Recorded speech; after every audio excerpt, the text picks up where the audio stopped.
As anti-Semitism surges around the globe, the past holds crucial insights for combating the world's oldest hatred. For centuries, Christian anti-Jewish teachings embedded anti-Semitism into Western civilization, fueling hostility toward Jews. False charges, such as Jews as Christ killers, led to centuries of persecution. Blood libels, pogroms, expulsions. During the Holocaust, even as there were righteous among the nations who risked their lives to save Jews, far too many in Christian Europe were perpetrators or silent. And in the aftermath, a reckoning began.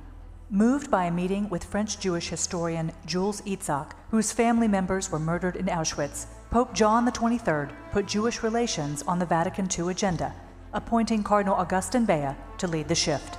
AJC played a pivotal role, bringing the legendary Rabbi Abraham Joshua Heschel into the conversation to persuade the Vatican Council to remove from church teachings any anti-Semitic rhetoric. That included the charge of deicide, historically used throughout history to label Jews as Christ killers. Through the building of bridges with Catholic leaders, a transformation in Jewish-Christian relations began, a process that continues today. It all culminated in a historic breakthrough in Catholic-Jewish relations on October 28, 1965, with the promulgation of Nostra Aetate, the Church's declaration on the relation of the Church to non-Christian religions, rejecting the charge of collective Jewish guilt in the killing of Jesus, denouncing anti-Semitism, affirming God's eternal covenant with the Jewish people, and recognizing Christianity's roots in Judaism. In the 60 years since, AJC has continued to play a leading role in Catholic-Jewish relations around the world. AJC has continued to meet with successive popes and build one-on-one relationships with Catholic leaders. AJC's advocacy launched joint relief efforts and interfaith teaching exchanges. With AJC's leadership, post-Nostra Aetate Catholic teachings were applied to the centuries-old Oberammergau Passion Play, stripping it of anti-Semitic tropes. Likewise, AJC has been a strong voice against the global persecution of Christians. A great moment in the journey was the establishment of diplomatic relations between the Vatican and Israel.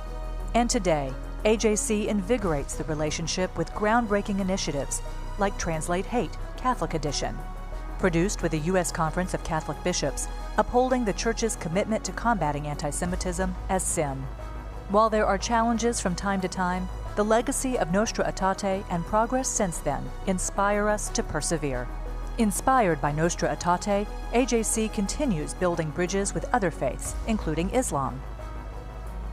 We honor Nostra Aetate and remain committed to strengthening bonds and fighting anti-Semitism.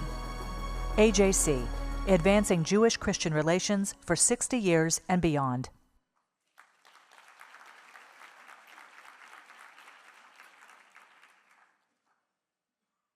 Please welcome AJC Executive Council member, Amy Reagan.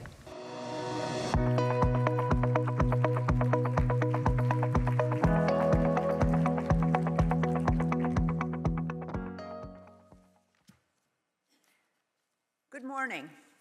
Throughout this year, we are marking the 60th anniversary of Nostra Aetate, with pride in our role in helping to bring it to life and advance its message, as described in the video. We are celebrating this anniversary in order to renew our commitment to Catholic-Jewish relations and our wider interreligious work for which AJC is preeminent in the Jewish world. As we celebrate this anniversary, it is especially appropriate that we are honoring Rabbi David Rosen upon his retirement from AJC. Both Nostra Aetate, which revolutionized Catholic-Jewish relations for the better, and David have left indelible and positive impacts upon interreligious relations. But first, we acknowledge the passing of Pope Francis of blessed memory. We are with our Catholic brothers and sisters during this moment of mourning and transition. We thought it best to tell the story of David's remarkable career through words and photos which speak for themselves. David is a giant of the interreligious field, bringing honor to AJC, the Jewish people, and humanity's religious diversity. David's career has in many ways been an embodiment of AJC's global advocacy work.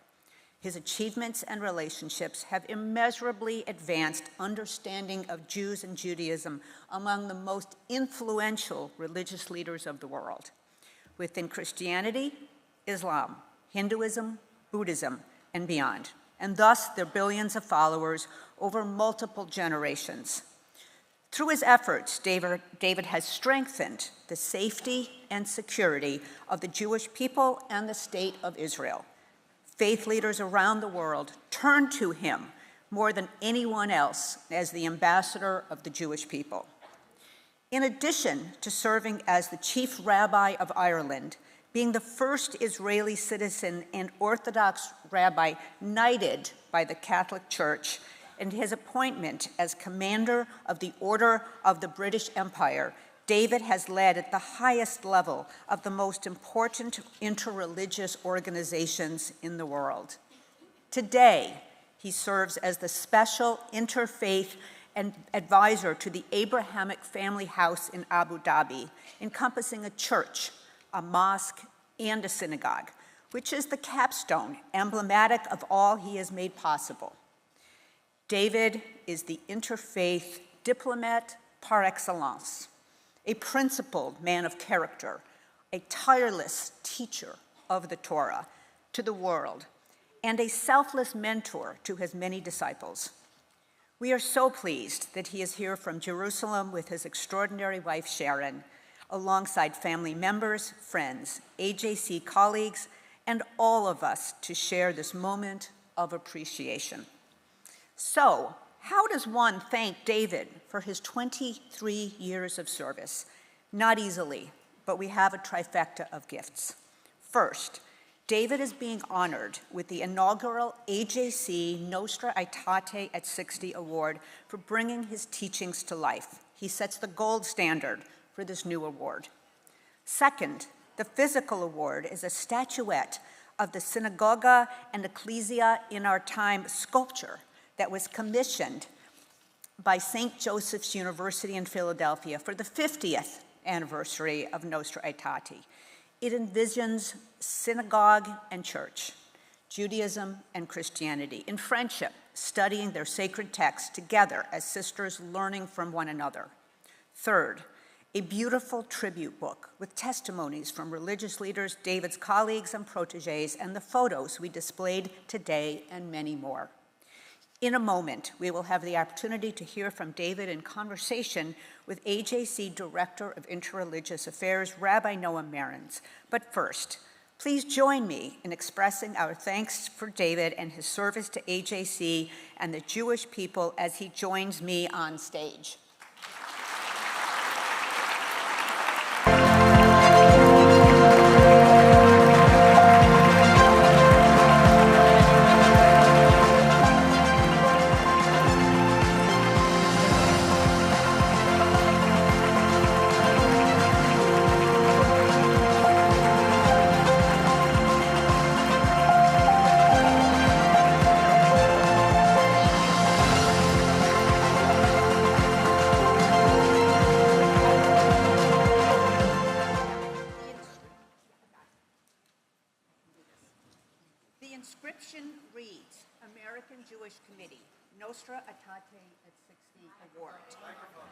Nostra Aetate at 60 Award, presented to Rabbi David Rosen in recognition of unparalleled, decades-long and exemplary leadership in interreligious affairs. Mazel tov, David, and please join me in welcoming him. Thank you. Thank you very much. It's not too heavy.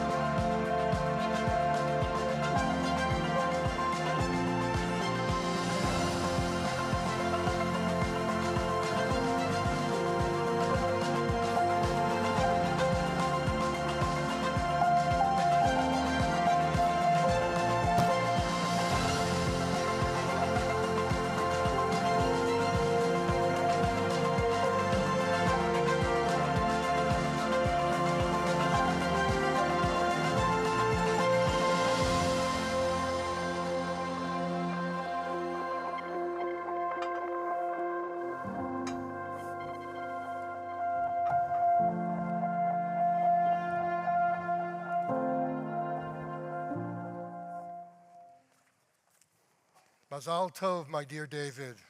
Thank you, Noam. That was a little bit over the top, but I'm very grateful. Well, we're going to give you an opportunity to say more than just one sentence in response. Well, I have so much to be grateful to AJC for almost a quarter century of enabling me to do the work that I've done. It's been a very special privilege.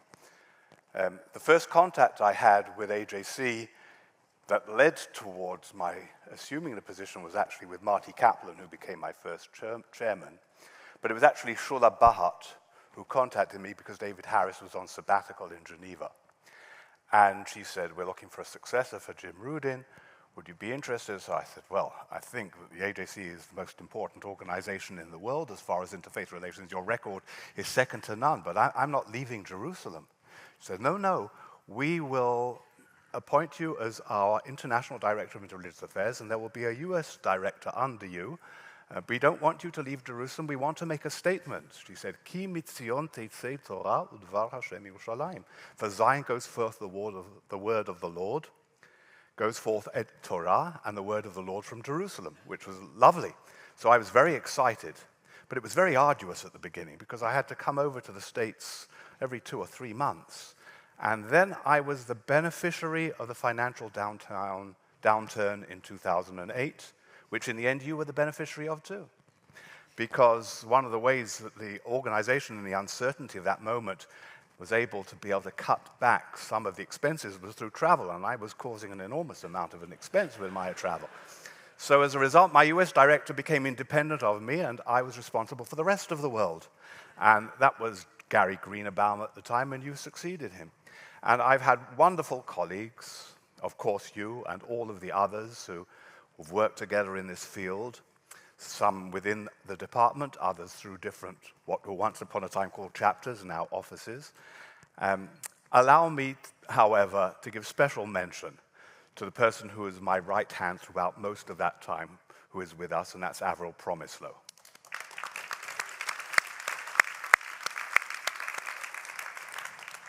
And please allow me to be a little bit personal. I've got my wonderful family members here, but of course there is the muse of my life, the love of my life, Sharon, without whom I would be not only lost personally, she's not only my personal partner in life, but also very much a vocational partner. And as you know, in her work with Search for Common Ground became something of an international expert in the area of religious freedom. So I've been very blessed, both personally, both in my place of domicile, both in the extent that we've been able to impact in Israel on the field of interfaith relations, and AJC's work has been very important there, but amazingly throughout the world, building on the legacy of Mark Tannenbaum and Jim Rudin.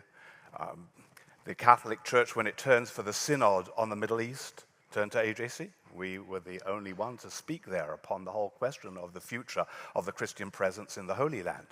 When they have, on the 50th anniversary, the document on the gifts and calling of God, it's AJC's representative who is the respondent to the cardinal presenting. I mean, he means David Rosen as AJC's yes, representative. Well, that's true, but it's the AJC representative, and it's AJC's kudos and standing that actually is so remarkable.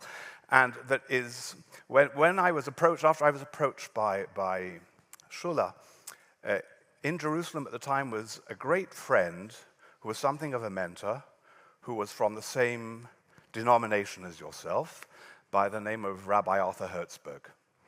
And we actually met at that time, and I told him I'd been approached by AJC.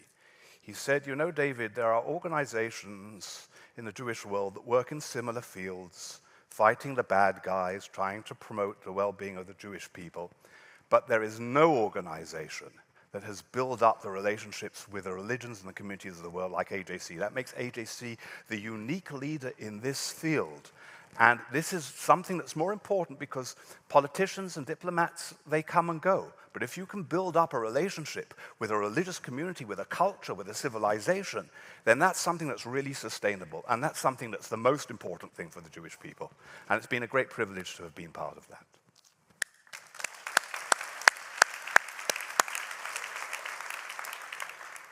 Thank you, David. We are celebrating the 60th year since Nostra Aetate and championing AJC's role before, during, after, over these decades, we had no idea that we would be in a liminal moment for the Catholic Church between the funeral of Pope Francis and the conclave, which is about to begin.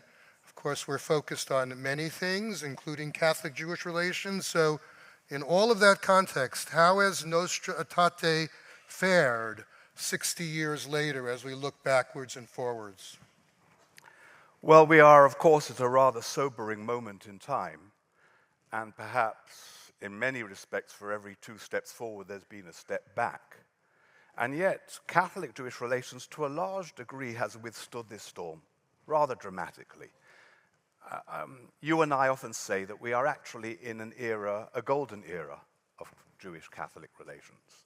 We need to put it in perspective. I mean, we need to remember where we were. We need to remember that when Theodor Herzl was talking his wares around and met with the Pope at the time, Pope Pius X, the Pope refused to even entertain the idea of the establishment of a Jewish state because the idea of the return of the Jewish people to its homeland was an anathema.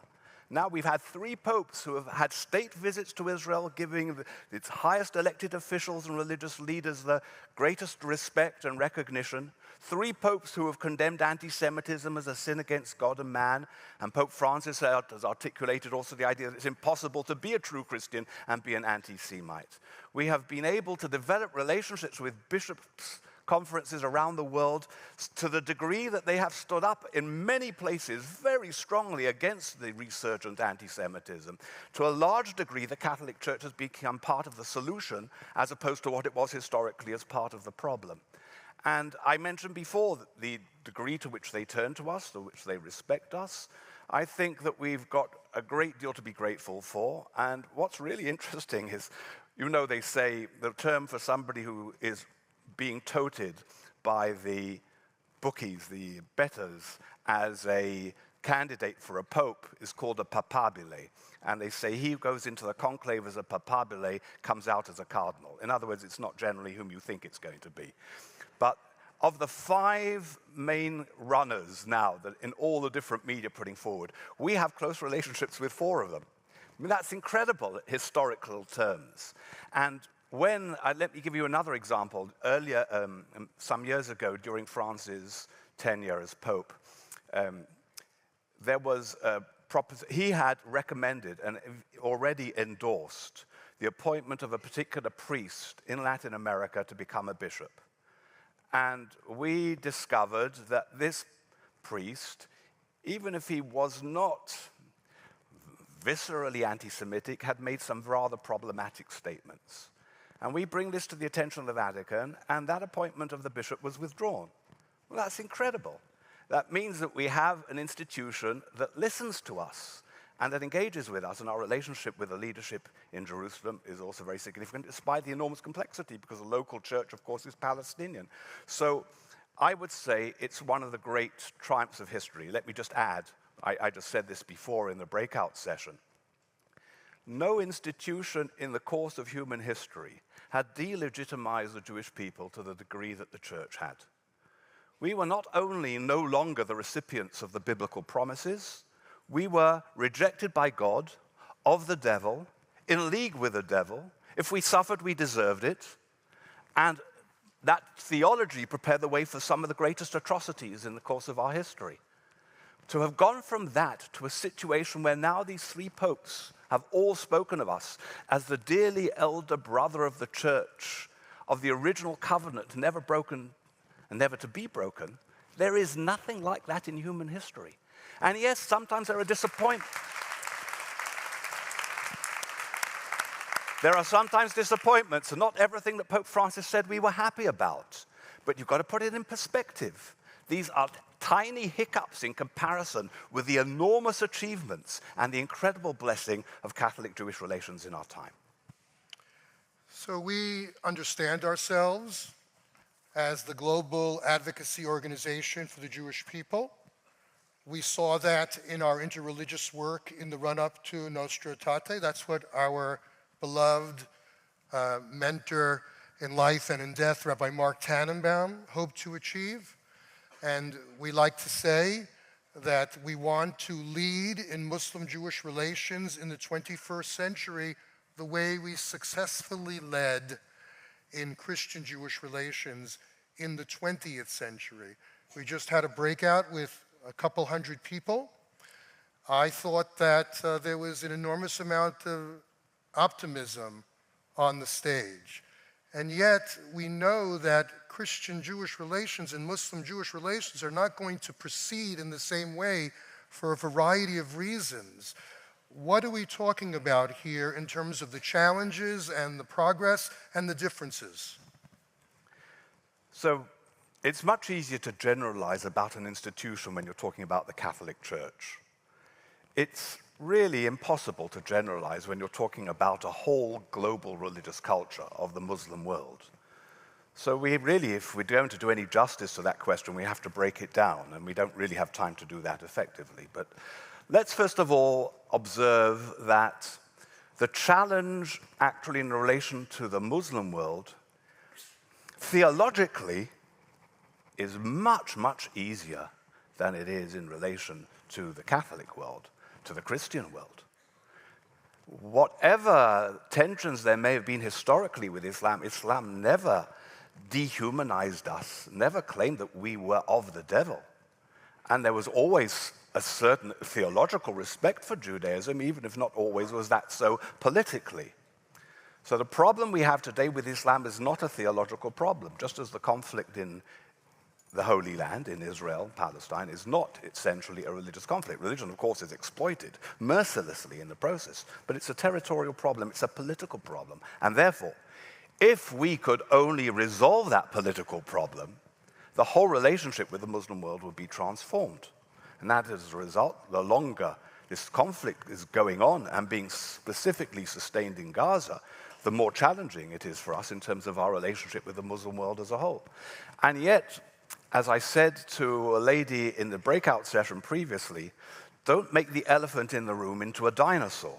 It's not the only issue that Jews and Muslims have to talk about.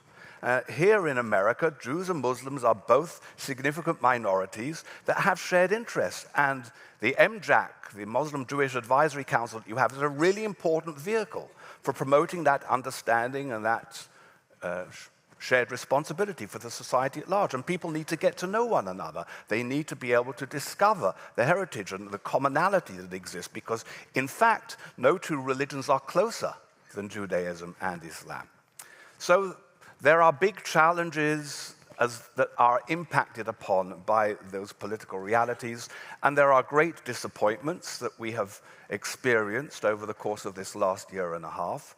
But there have been also some wonderfully brave and significant voices that have not got enough acknowledgement and have not been disseminated widely enough. There have been some significant, if you like, silver linings to the terrible cloud, like the Dumlanrig declaration now that just came between the British rabbinic leadership from all three denominations and the Muslim leadership, both Shia and Sunni, condemning violence and articulating a shared vision and need for cooperation. So there are things we need to be able to recognize as the bright spots. But in the end, as I think our colleague Dr. Ari Gordon said, we have no choice but to be able to persist determinedly with hope and with vision in this relationship for the benefit of our children, for the benefit of our grandchildren. You know, immediately after the Second World War, there were Jewish leaders, take a notable one amongst the Orthodox rabbis, Rabbi Eliezer Berkovitz, who said, it's not appropriate for Jews to waste their time on the Catholic Church or the Christian world. After all they've done to us, keep away from them. Maybe after 2 or 3 generations it might be possible. He didn't talk of this rather artificial distinction between theological or social. He said, they've done enough, we don't want to have anything to do with them. Thank God, not everybody took that line.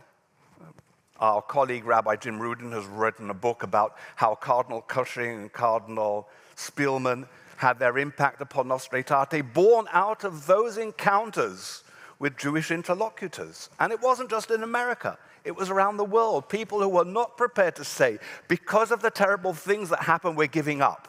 No, precisely because of the terrible things, we are not giving up.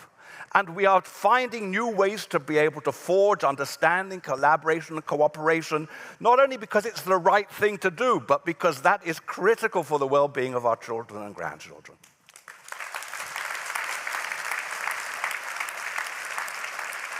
David just gave the great plea for the importance and value of interreligious and intergroup relations at the most challenging time for the Jewish people in our lifetimes. David, you are looking into the future. What is missing from interreligious relations from the Jewish perspective? We spoke about Christianity and Islam, what has been achieved, what has not yet been achieved. But we have a global architecture and expertise at AJC. What are we able to do that needs to be done now in the rest of the world? Well, I think we've got a lot to do also internally. We actually do not, within the Jewish community, adequately appreciate both the importance of this work and what has been achieved in this work. So we need to be able to broaden that understanding in many different segments of our community. We also need to understand that because we've achieved great things in certain areas, especially in Catholic-Jewish relations, we must not rest on our laurels. Younger generations came up who knew not the Shoah or the period, who need to be re-educated in this area, and we've got to be in on it, just as we were when I came into AJC. We had a program called CJEEP, which was working in schools, bringing rabbis and priests or members of the community, women and men, to be able to engage with the other communities. I think we've got to get back to that, because to assume that this is going to automatically be guaranteed because of what we achieved in the past is actually a fallacy. So we've got to redound our efforts in these areas. But there are new horizons, and there's a horizon which we did forge a very significant breakthrough some years ago, which needs to be further pursued, because there's enormous potential there. And I'm talking in relation to the Hindu world, to Hinduism and into American Indian community, which is not only Hindu, but primarily Hindu, and is deeply connected to religious Hindu movements, sustaining their identities and preserving their culture. And we've established, we were involved in the first Hindu-Jewish summits in Delhi and in Jerusalem, and then a summit here in the United States. And I think we need to work not just on a secular basis. Secular collaboration with communities is very important, but it's nowhere near good enough if you're avoiding the foundations of people's identities. There needs to be understanding of what people's religious sentiments are and what their values are. And I think there is great scope for greater Hindu-Jewish collaboration to strengthen the Jewish-Indian community's relationship here in America and to impact globally.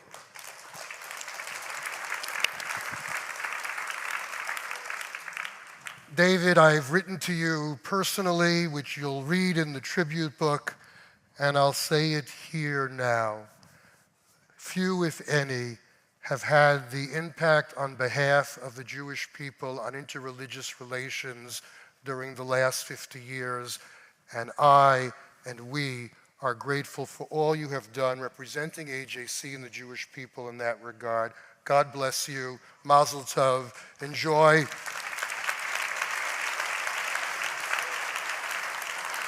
Enjoy the farewell tour.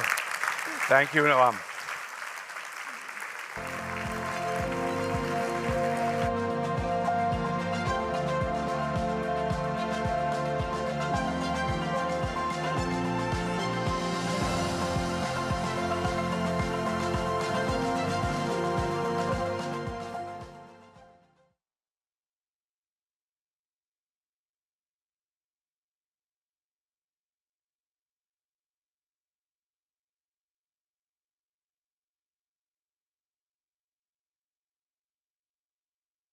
Your Excellencies, distinguished ladies and gentlemen, Congressman Ted Deutch, American Jewish Committee President Michael Ticknor, and to all participants at the AJC's 2025 Global Forum in New York City. We're delighted to have received your invitation to this event. Over the past few years, we have had opportunities to collaborate on many important matters, especially during our meetings in New York, Washington, Lusaka, and indeed in Jerusalem. As a country, we appreciate the opportunity to work closely with the AJC Africa Institute in South Africa and are eager to continue this exchange of views. In November, we were honored to host a delegation led by AJC Honorary President Mr. Stan Beckman, and Africa Institute Chair Dr. Marion Beckman at State House, where we had fruitful deliberations. As you may know, Zambia has struggled with the worst drought in our country's history, and our friends at the AJC were there to support us during this natural disaster. Your Excellencies, distinguished ladies and gentlemen, Zambia enjoys excellent relations with the United States of America as well as with the State of Israel. These bonds remain strong and are rooted in shared principles. We're committed to democratic values and finding innovative solutions to global problems in sectors such as agriculture, infrastructure, energy. We are therefore looking forward to hosting the American Jewish Committee for the second Africa-Israel United States Agri-Tech Summit in 2025 here in Zambia. We also look forward to the opening of the Israeli Embassy in Lusaka and hope that AJC representatives will join us for this important milestone. Zambia is open for investment. Zambia is open for business, with plenty of opportunities for partnerships in many sectors. We truly believe that together we can do great things to improve the lives of all our people. We wish you all a very successful global forum and look forward to our next engagement. I thank you for your kind attention.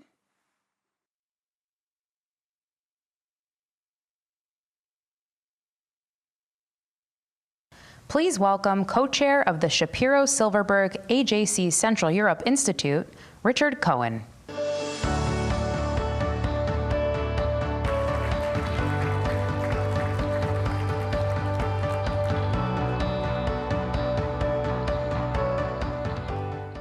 Good morning, everyone.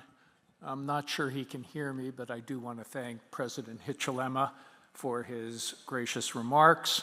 AJC is so proud of our relationship with Zambia and our growing relationship with the African continent generally, spearheaded by our Africa Institute, which is directed by Wayne Sussman. Please a hand for them.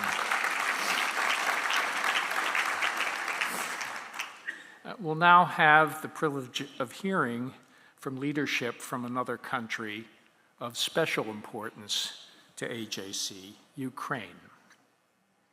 Long before the current war began, AJC was solidly in Ukraine's corner.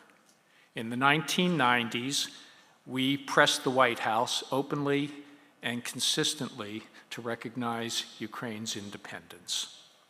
In 2014, AJC established an outpost in Kyiv, temporary, in support of the People's Maidan Revolution.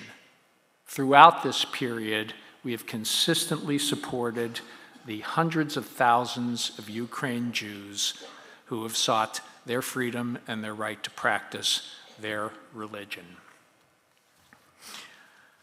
Since the war began in February of 2022, AJC launched into action immediately. We raised millions of dollars for the Ukraine Emergency Fund, and we mobilized our entire global advocacy network in support of the Ukrainian people. 6 weeks after the war began, I was privileged to be part of a mission where I see many of the people in this audience were there for Ukraine relief efforts at the border, at the crossing border in Poland. And then we went on to 6 other countries to support Ukrainian refugees, of which there are still millions, and it was heartbreaking. It was virtually all women and children. The men were left behind. Families were cleaved in this war, many permanently.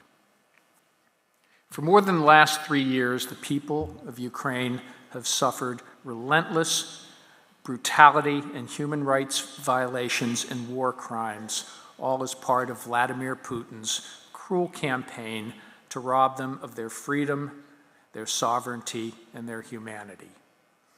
At AJC, we have continued to sound the alarm of the many global implications of this war, which puts Ukraine as the fulcrum between the malign forces of Russia, North Korea, Iran, and China against the free West.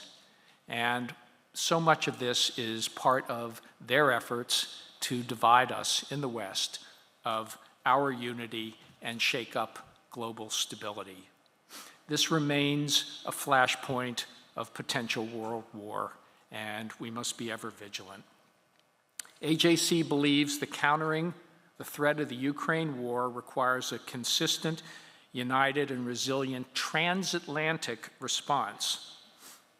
We support President Trump's efforts to seek a diplomatic path to end the Russian war on Ukraine. But we recognize that the only enduring settlement of this war must be one that doesn't reward the aggressor, betray the values of America and its allies, and doesn't deny the Ukrainian people their sovereignty and the means to defend themselves with the support of our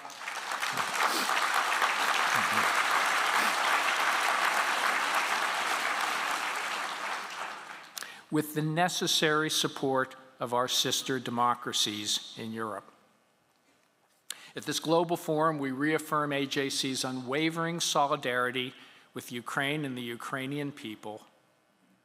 Our advocacy in support of Ukraine will continue on all fronts to seek to assure its sovereignty and territorial integrity, as well as security guarantees against future aggression, with a pragmatic path toward NATO membership.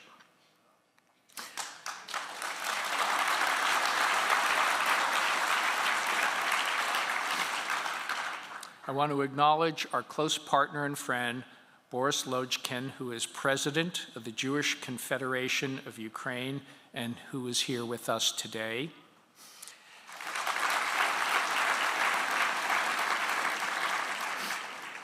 And now it is my honor to introduce Irina Mudra, the deputy head of the Office of the Presidency of Ukraine.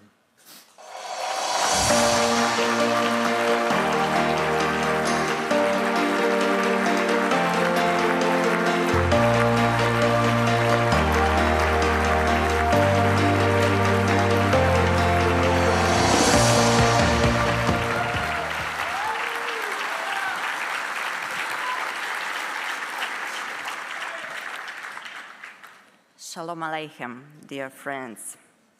It's a great honor for me to stand before you today, not only as a proud Ukrainian Jew, but as a voice for all who refuse to accept that evil could go unanswered, representing 400,000 Ukrainian Jews and 60 million Ukrainians around the world. My president, Volodymyr Zelensky, is a proud Ukrainian Jew and a strong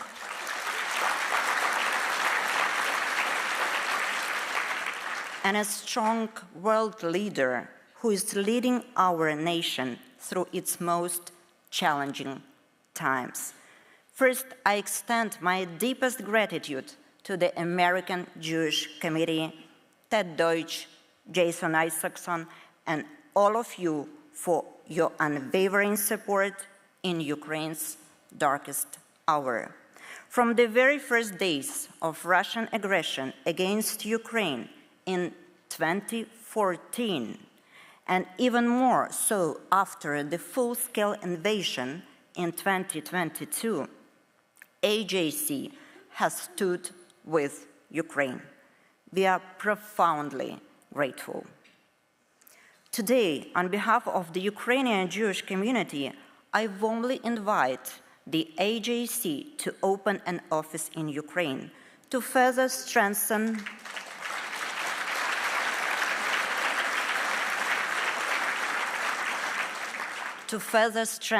our cooperation and deepen our shared commitment to freedom. Ukrainians, like Jews, are fighting for our very existence. We are fighting against those who deny the most basic human right, the right to live. We are fighting against those who refuse to acknowledge our very right to exist, against those who try to erase our history, our culture, our language, our memory, our traditions, our values, and us from existence. We know that if we fail to protect our people, we will vanish. Our struggle is not only for territory, it is for the soul of our nation, for the right of our children to grow up free on their ancestral land. Ukrainian Jews are among the bravest defenders of freedom. We fight in the defense forces of Ukraine and in Tzahal. Our sons and daughters sacrifice their lives for liberty. Each of us knows, only Erz Aheret, I have no other land.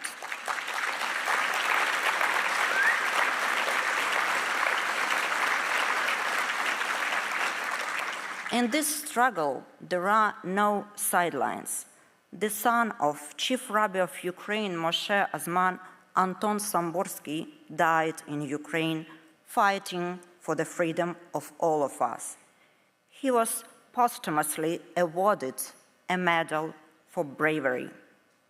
Serafim Sabaransky from Kharkiv branch of Hillel was killed by Russians while defending his home city. Another Kharkiv Jew, Pavel Shverk, was killed defending Bakhmut. A famous scout hero, Leonid Krasnov from Dnipro, the son of the director of largest Jewish school in Eastern Europe, also killed in action. There are just a few of thousands of stories. Their sacrifice, like the sacrifices of thousands of Ukrainians, reminds us that this war is not Ukraine's war. It is a fight for the values we all hold dear.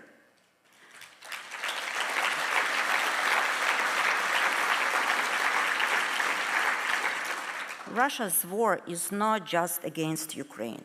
It is a war against everything we cherish, against schools, against synagogues, against human dignity itself. In 2022, Russia destroyed a menorah in Drobitsky Yar, built by righteous emanation Stanislav Ishchenko, who saved hundreds of Jews during the Holocaust. They bombed Babin Yar, a global symbol of the Holocaust, destroyed synagogues in Mariupol and Bakhmut, struck and damaged a Jewish school in Kiev.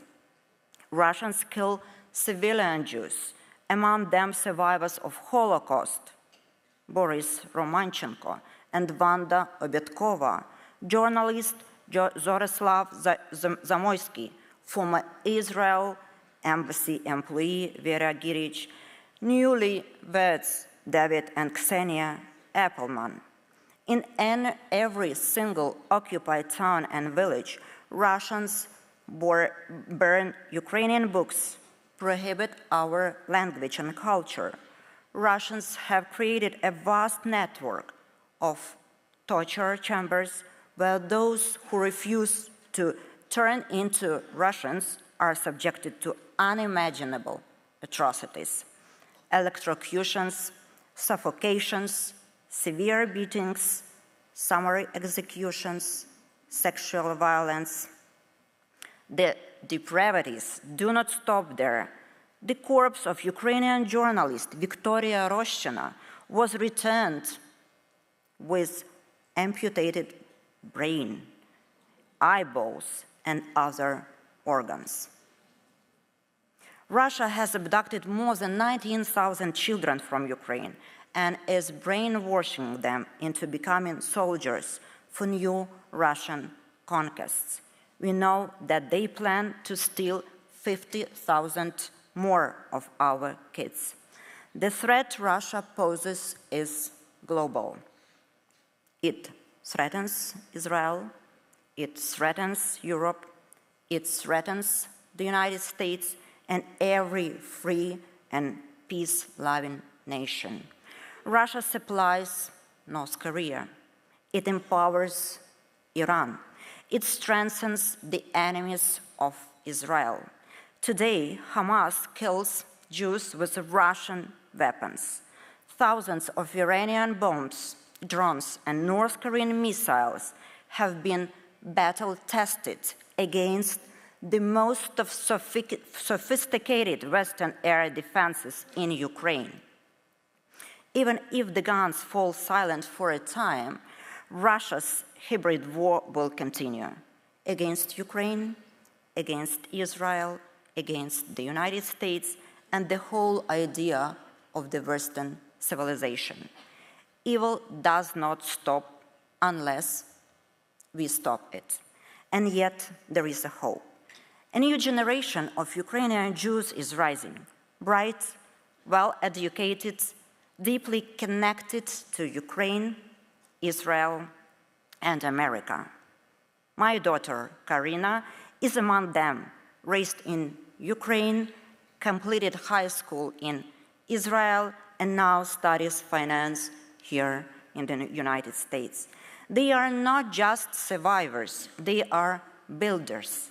They are the bridge to a future of freedom, resilience, and unity between our nations. It is our sacred duty to protect them, because in protecting them, we protect the idea of community, the shared destiny of hope itself. Like the Jews helped build Ukraine and develop its prosperity, Ukrainian Jews helped build Israel. Ber Borochov, Vladimir Zhabotinsky, Ahad Ham, Moshe Sharet, Levi Eshkol, Golda Meir, Yitzhak Ben Tzvi, Ephraim Kassir, and many, many others. The bond between our people ran deep, and today we must renew and strengthen it. Like the people of Israel, the people of Ukraine seek peace, but not any peace, a just and lasting peace that ensures security, stability, and prosperity of our nations. Not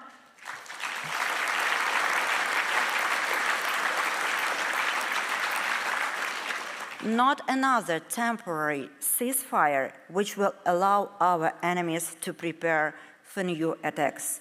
We have called for your help to defend ourselves, and you answered with strong support and solidarity. But each of you can do more to protect Jews and Ukrainians, and we call for you to help us end this war and create a just and lasting peace for Ukraine, Israel, America, Europe, and the whole world. Help us bring our kids back and return all of our people from Russian captivity. Join us in restoring justice. Work together with us on ample security guarantees to protect human lives and our heritage. We also invite you to join us in rebuilding Ukraine, there are immense opportunities for American and Israeli businesses to thrive and prosper in Ukraine.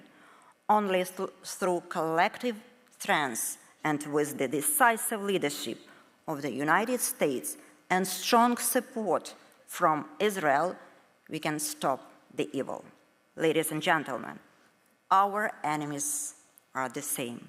Our cause is the same. And if we stand together, we will win. Toda raba, dear friends.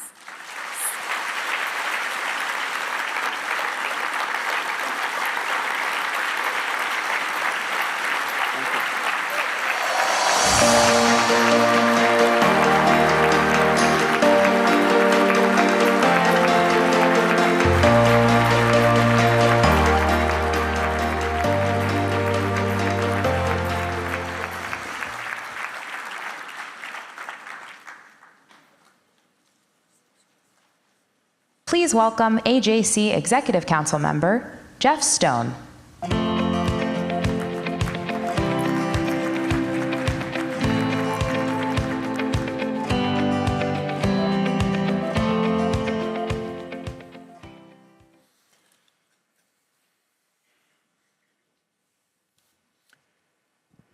At last year's Global Forum, amid the pain of October 7th, surging anti-Semitism, and relentless attacks on Israel by Iran and its terror proxies, AJC CEO Ted Deutch made a bold announcement launching the AJC Center for a New Middle East.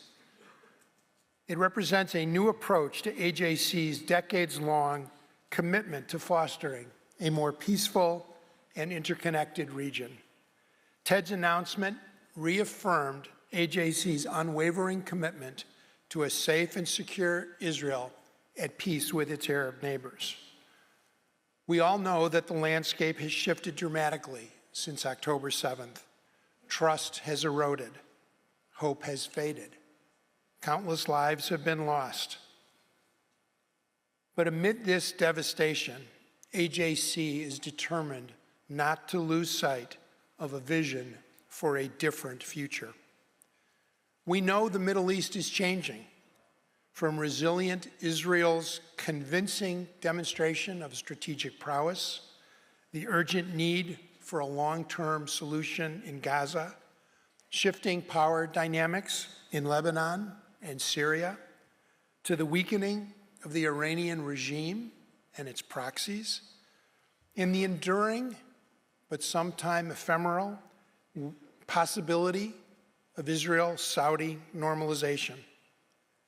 Amidst these uncertain times, AJC believes that there is an opening, that this is a moment in time. It is a chance to shape the future through deeper Arab-Israeli interdependence. The Center for the New Middle East is built to seize this moment. To do this, the Center is focusing on three key areas of engagement. First, diplomacy and politics. Second, business and innovation. And third, civil society, religion, and education. Backed by AJC's unique global architecture, premised on relationships of trust and impact gained through decades of regional engagement by professional staff and lay leaders, the Center for the New Middle East is uniquely positioned to convene, connect, and catalyze change. This fall, we will mark a major milestone, the 5th anniversary of the Abraham Accords. And despite the trials of the past year and a half, the values that are at the heart of these accords, cooperation, dialogue, peace, these are more urgent today than ever before. Our next three segments on the plenary stage will bring the Abraham Accords into sharper focus, highlighting how diplomacy, business, and civil society can continue advancing the cause of peace, even in these challenging times. We are honored to begin by welcoming Yom Ha'atzmaut, Deputy Assistant Minister of Political Affairs at the Ministry of Foreign Affairs for the UAE, the United Arab Emirates. Deputy Assistant Minister Tate represents a new generation of Emirati leaders committed to building a more innovative and interconnected region with us and with Israel. Following her remarks, we will hear a conversation on economic diplomacy, a key to advancing stability and opportunity in the Middle East, the least economically integrated region in the world. This panel will explore how business can seize this moment and drive new partnerships and sustainable peace. And we'll close by presenting AJC's Afar Lipstein Bridge Builder Award to a visionary Moroccan leader. Her work through a Moroccan civil society organization dedicated to promoting Muslim-Jewish understanding stands as a true testament to the powerful role that civil society plays in shaping a better future. It's my honor to welcome Reem Tate to the AJC Global Forum stage.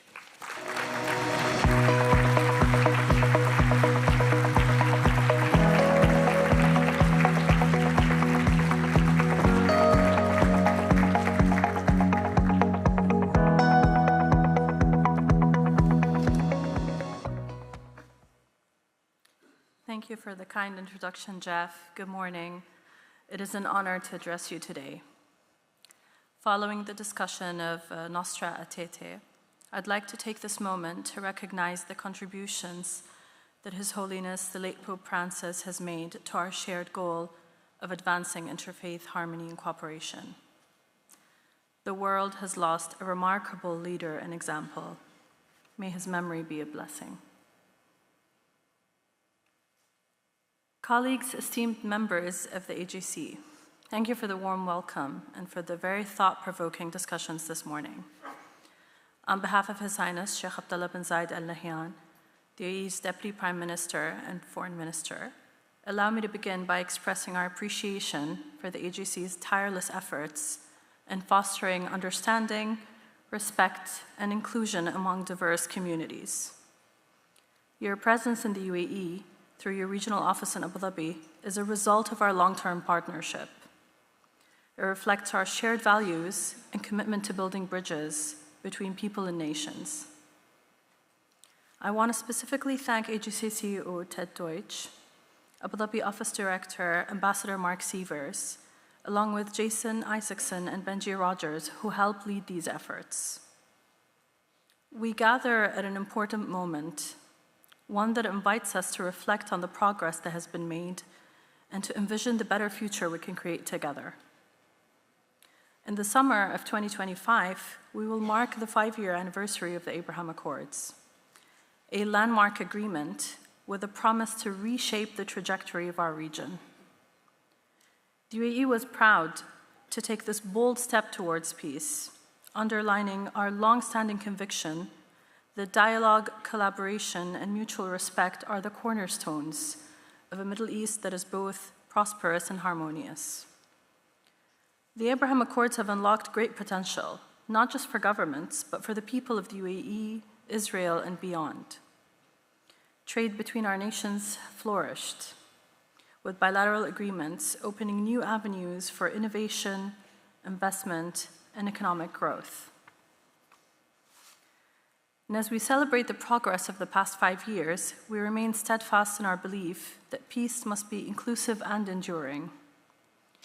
However, we cannot speak of peace without acknowledging the tragedies that have tested our collective humanity. The heinous attacks by Hamas on October 7 were a sobering reminder of the fragility of peace. The loss of innocent Israeli and Palestinian lives, the devastation and dire humanitarian crisis in Gaza, and the continuing hostage situation all weigh heavily on our hearts.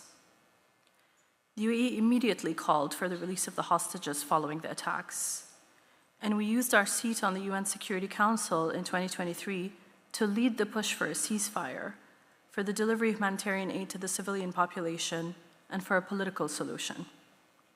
I personally dedicated the majority of last year to working with the United Nations Senior Humanitarian and Reconstruction Coordinator for Gaza, with a focus on facilitating the delivery of life-saving aid into Gaza.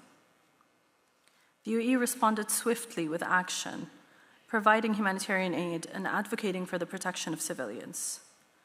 Our bilateral relationship with Israel enabled us to become the largest provider of humanitarian assistance, accounting to more than 40% of aid destined to the people of Gaza. Yet we're now back to a situation where life-saving aid cannot enter the Strip, and where reports point to early indicators of starvation among the civilian population in Gaza. There is an urgent need more than ever to ensure the rapid entry of humanitarian aid throughout the Strip at scale and to prioritize the safety of humanitarian relief personnel. We urge all parties to prioritize dialogue and work towards a future where such tragedies are no longer possible. In that regard, the UAE continues to advocate for the two-state solution to the Israeli-Palestinian conflict to ensure security and dignity for both Israelis and Palestinians.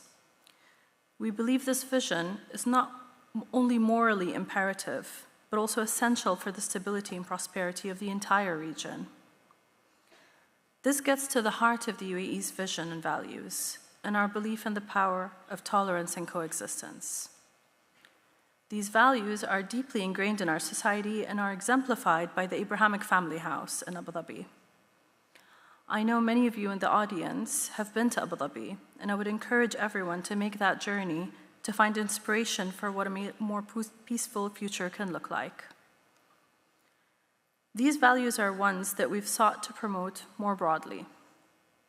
Indeed, tolerance was a central theme of the UAE's recent term on the Security Council. In February 2023, the UAE led the Council in adopting a presidential statement on the Middle East, which expressed deep concern about discrimination, intolerance, and hate speech, in particular cases motivated by Islamophobia, anti-Semitism, or Christianophobia.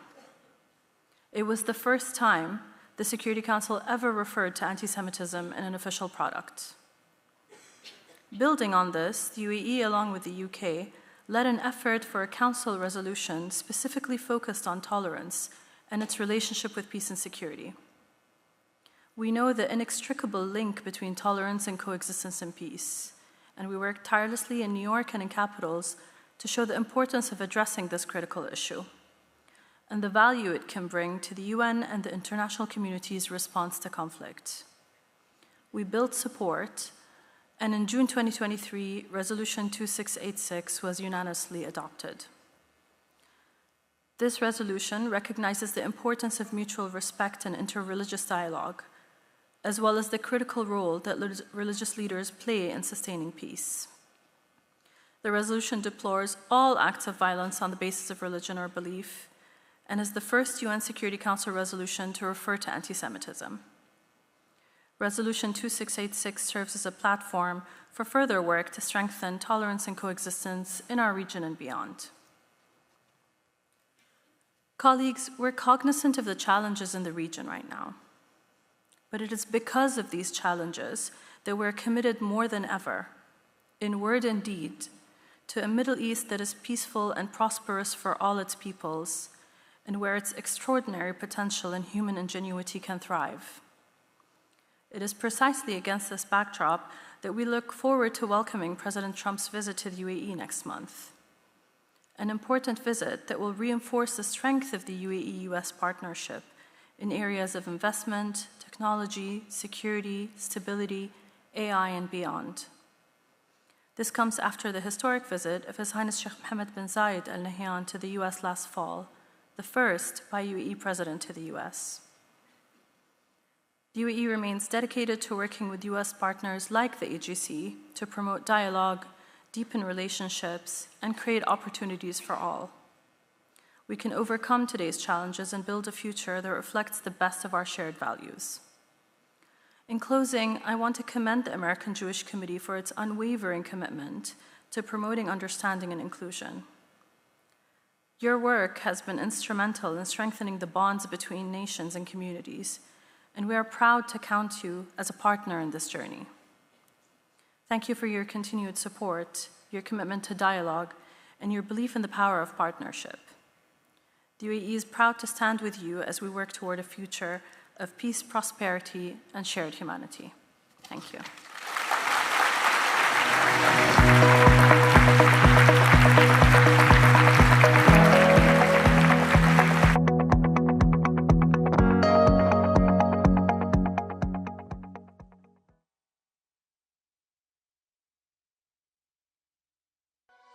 In 2020, a once distant dream became reality.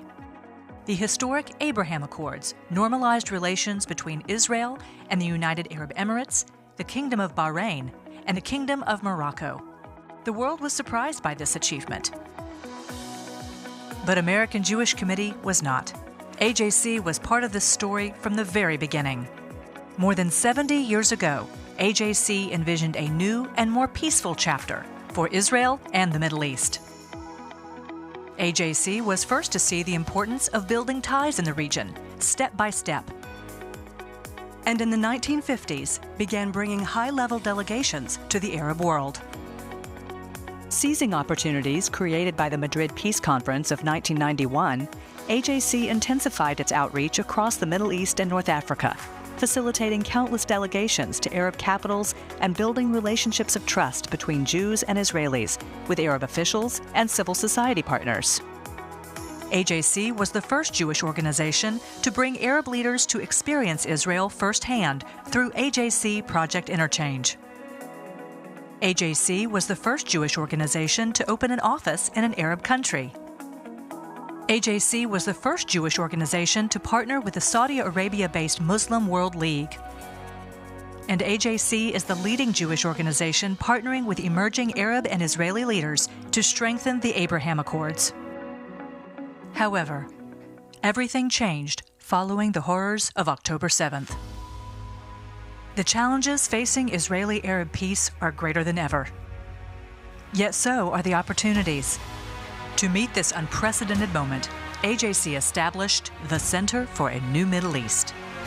Let us work together as AJC helps to build a new Middle East. This strategic initiative builds on decades of trust. It brings with it AJC's international footprint spanning the globe, with 15 offices on 5 continents, including Jerusalem and Abu Dhabi, and 25 offices across the United States. And through a unique, holistic approach of engaging leaders, AJC's Center for a New Middle East will advocate to enhance relations between Israel and its Arab neighbors and other Muslim-majority states. The center will have the power to convene the best and brightest from across the globe to build bridges, shape policies, and instill hope needed to create a new Middle East. Together, we can showcase what is possible when Jews and Muslims, Israelis and Arabs forge a new path forward, seize the moment, and shape a new future.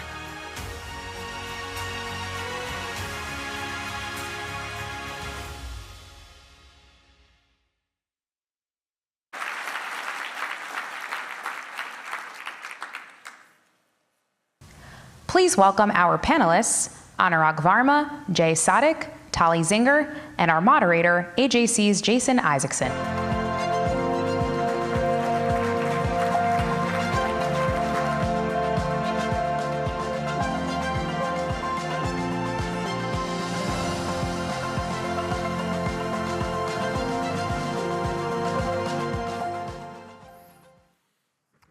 Good morning. I'm pleased to be joined by Tali Zinger, who is the founding partner and managing director of Blue Laurel Advisors, with offices in Tel Aviv, Dubai, and Washington.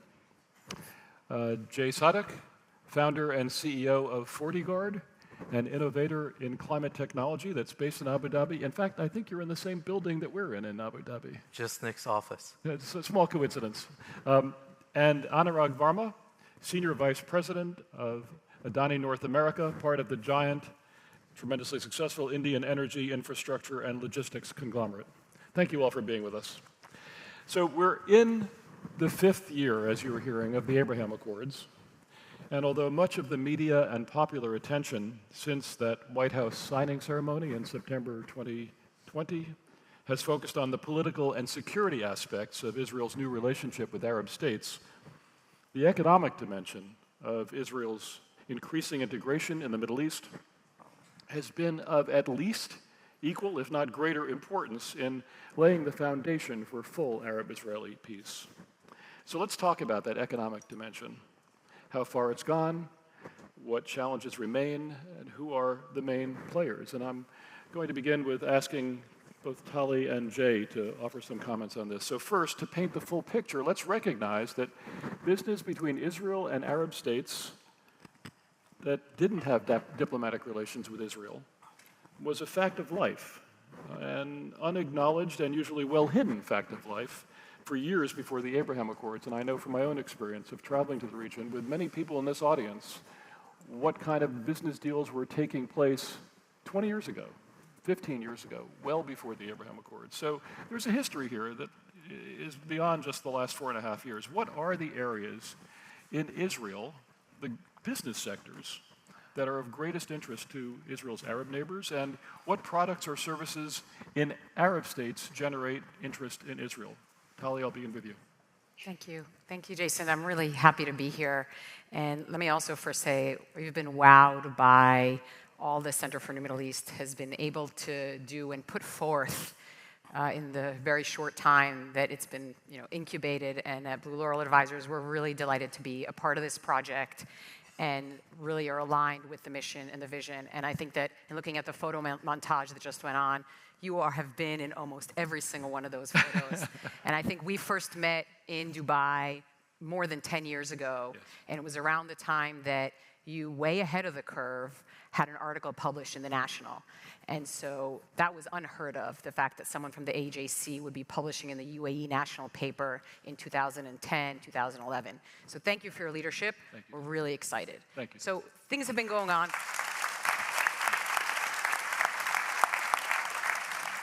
So yes, this work has been going on for years, although it was transformative when it could become above the radar.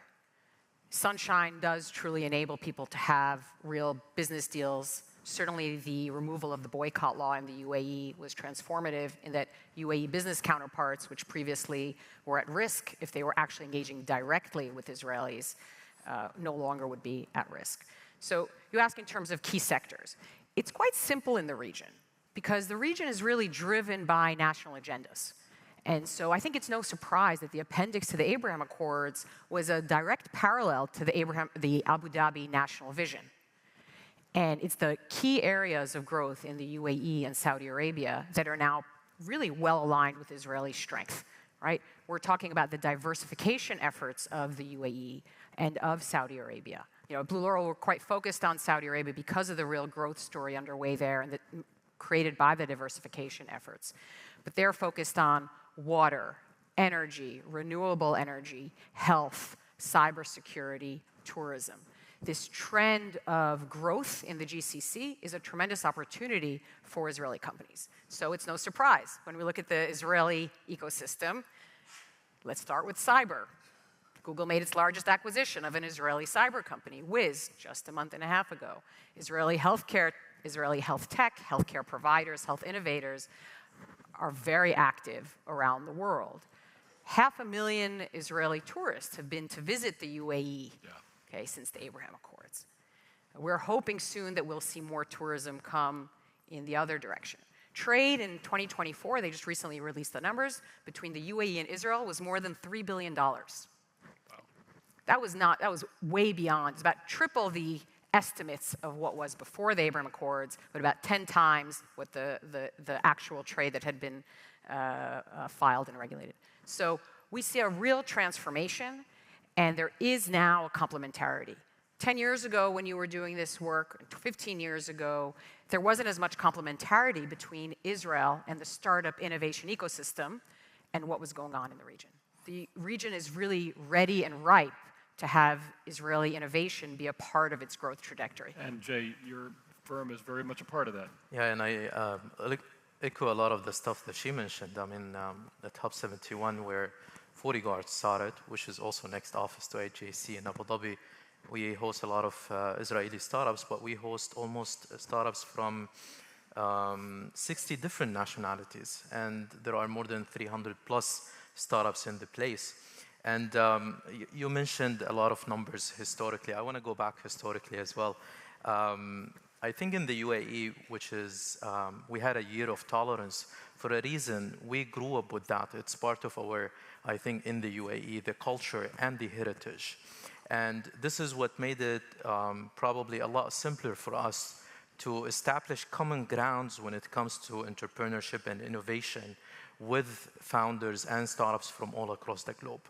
And I like that. I like innovation because innovation has no agenda other than bringing bright ideas together, and everyone likes and enjoys backing startups and backing founders who have their pain, sweat, and tears into building their ventures. And I think it's also very interesting to see how a lot of those startups, they come or they go, but they come into Abu Dhabi and now they grow into different markets. So for instance, like 40Guard ourselves, we grew into the US market. Now we have partnerships with like NVIDIA and the likes. We work with a lot of Israeli partners developing our machine learning and AI technology. We have a lot of machine learning scientists, and we work with a lot of other data providers and so on and so forth to build that. And I think, again, I just want to unify the messages that we all come together with no agenda but only innovation and entrepreneurship, and that allows us to advance. And on that as well, I'd like to mention, obviously, AJC's Abu Dhabi office is doing a lot of work in that sense, and Ambassador Mark, give him a lot of credit for the work that they've been doing tirelessly to bring founders, to bring businesses, to bring innovators and entrepreneurs together from all across the globe, to be honest, not only Israel and the UAE, but literally everywhere. And a testament to that is that we did a business collective visit to Cincinnati, and it was a huge success. We've seen founders from all across the globe, from the UAE, from Israel, from different other places, and we all came together to advance what we have in a common language and take it further. We were all somehow without any walls, no barriers. The conversation was open. There was a lot of excitement for the whole trip, and we all shared the same perspective and the same future that we both or all want to build together.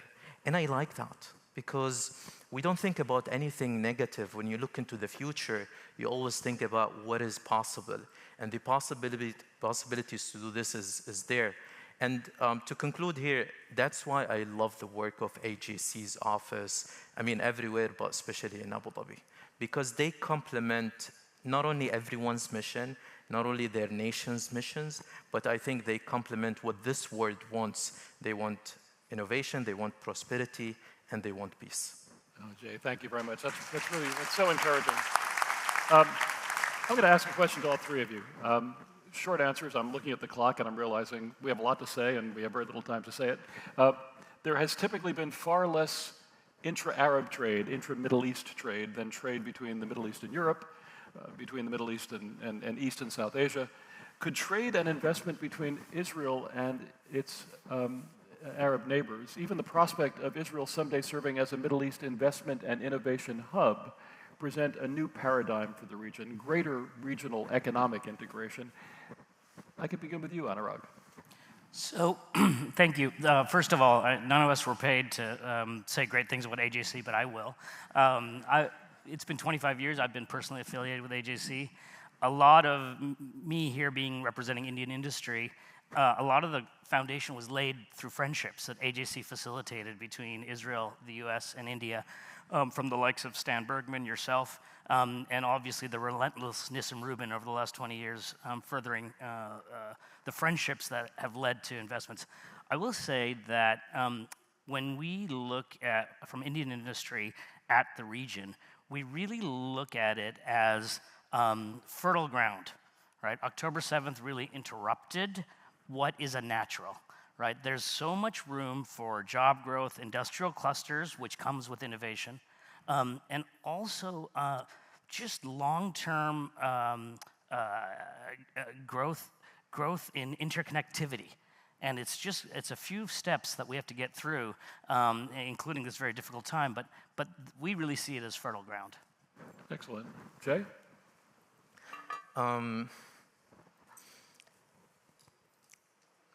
There is there's a lot of interconnectivity. I think I do want to mention this. A lot of business has been done just before the Abrahamic Accords happened. You've been part of a lot of those settings. You mentioned it. Tali, I think what happened is that now we strengthen those commitments and those connections just to do further with those things. You mentioned building bridges and the story that before going on stage, we've been building bridges for a very long time, and I think what we're going to do now is just not only build bridges, but build highways and build more infrastructure into taking what we have all together further. But what Jeff Stone was saying before in the introduction of this whole program was that it was the least regionally interconnected an economic basis. And Tali, you've been fighting this lack of integration across the region your whole professional career. Where is this? Do you see a change in this dynamic? You're absolutely right, regardless of Israel, right? Israel, regional inter-regional trade is about 11-12%. It's nothing compared to the EU, which is at 40-50%. So we got to scratch our heads and say the region is not trading with itself. What does it mean to even be more open? But we have to look at some of the reasons for that lack of interregional trade, which has to do with regulatory incompatibility and lack of synchronization. It has to do with overlap in the GCC countries in particular in terms of their strengths. Okay. And so the transformation taking place in the GCC today, particularly Saudi, Bahrain, UAE, towards diversification is about diversification. And all of a sudden, there are actually complementarities, and there are likely to be more complementarities across the region and with Israel as well. And of course, layer on top of that infrastructure, as Anurag has mentioned. So the time is interestingly ripe. I won't say that tomorrow we expect that the MENA region is going to be 50% integrated, but it is an opportunity to kind of go back to the bunting map view of the world, right? Where Jerusalem and the region can become the center of the world on its trade routes if the infrastructure is right, if the regulatory environment is right, and if we continue to identify where those complementarities are. And we actually have heard exactly that kind of language from, frankly, the Crown Prince of Saudi Arabia about the region again asserting its sort of centrality economically in so many ways, not just in energy, but in other ways as well. Jay, I want to come back to you. The aftermath of the horrific Hamas attack on Israel, October 7th, 2023, and the related attacks by Hezbollah and other terrorists that followed, a harsh and painful aftermath that turned Arab public opinion even more sharply against Israel, has made it challenging to advance ambitious business ventures. Large investments between Israeli and Arab companies in a public way. What has been the economic fallout that you've seen of the current situation, and do you see it turning a corner? I think that what happened in October kept people wondering and questioning a lot, what is going to happen next? We were all in this moment of being lost with our thoughts, and we didn't know what was going on. You know, just like Her Excellency Reem was on stage speaking about how peace could be broken, and such attacks could really add a very difficult time into what we're building, and we've been building for a very long time. I think a lot of folks, and I give a lot of credit to AJC office as well, is that they, after navigating the beginning of the situation, they started to look into where is the opportunity for us to strengthen relationship and see who is committed, but really committed to advancing those relationships, because I think in the UAE and the leadership and everyone, not only entrepreneurs, not only for innovation, and not only for all trade and businesses that has been happening and scaling massively between the two countries, we spoke to the commitment that we are behind our agreements, right? And this is what has been happening. And again, I go back, this is culturally how we, everything started. But I think now it's advancing and accelerating a lot further, because although there was a gap, we're using it as a momentum just to pick up on what happened, strengthen the relationship that we have between one another, and build a lot more bridges in the sense of how can we use the same example, which is a great one, and we had a discussion before this of how can we take this to Morocco, how can we take this to Bahrain and other places, and what I'm thinking is how can we take this to the world, right? Not only the Middle East, I think there are a lot of opportunities that we could learn from what happened after October 7 and what can be done into the future, because the future is really massive. Historically, we can go back as much as we want. I know we can connect the dots, but what's really beautiful is how can we see the future, and I think it's really And also it must be said that we owe a great debt of gratitude to the wisdom and the vision of His Highness Sheikh Mohammed bin Zayed of the UAE, King Hamad of Bahrain, to King Mohammed of Morocco. Those countries are consistently maintaining their Abraham Accords commitments, and they're moving forward, even if it's less popular these days and less public. But there is no question, there's no turning back. This was a strategic decision. They're moving forward, and that's really commendable. Let me finish with a question to Anurag and to Tali. Let's talk about the India, Middle East, Europe Economic Corridor, IMEC, and what it could mean for the region. How does IMEC tie into the overall goal of expanding Arab-Israeli understanding and peace? Who are the key players? Your country is, India is clearly a key player, and Adani Group is clearly a key player. What political steps have to be taken before the IMEC vision could be realized? So, what you should know, first of all, so when it comes to infrastructure investment, the way we look at it from business terms is you spend the first 5 years of capital expenditure and recouping it, right? And then you spend the next 45 years actually making money off of it. So this triggered us to buy the port in Haifa in 2021. And we really believe there's a connectivity between the fact that we have 14 ports across India, including at the western tip of India, our flagship port, Mundra. 30% of all goods coming in and out of India are from that port. From that western tip, we see an absolute path to Haifa and then beyond to Europe and elsewhere. And we see this as being a great investment. And so we still carry with us the hope for the Abraham Accords and for everyone to understand that you can have overland routes through Saudi Arabia where you create clusters of industrial clusters for energy and infrastructure, create jobs, innovation, going all the way to Haifa and then beyond. So that's the way we look at it. I will say the Indian Prime Minister was in Saudi Arabia 5 days ago, and it's probably the warmest the relationship has ever been. The Prime Minister of India was the first Indian Prime Minister to land in Jeddah. But the idea is that we believe that it's our friendships in the region that are relatively new and can be relatively impactful in kind of creating the interconnectivity between the region. And we do believe that infrastructure investment is the way to do it, and it'll really allow everyone in the region to prosper. Thank you, Anurag. Tali? You know, a corridor like IMEC can give access to more than 2.5 billion people for traders in the region.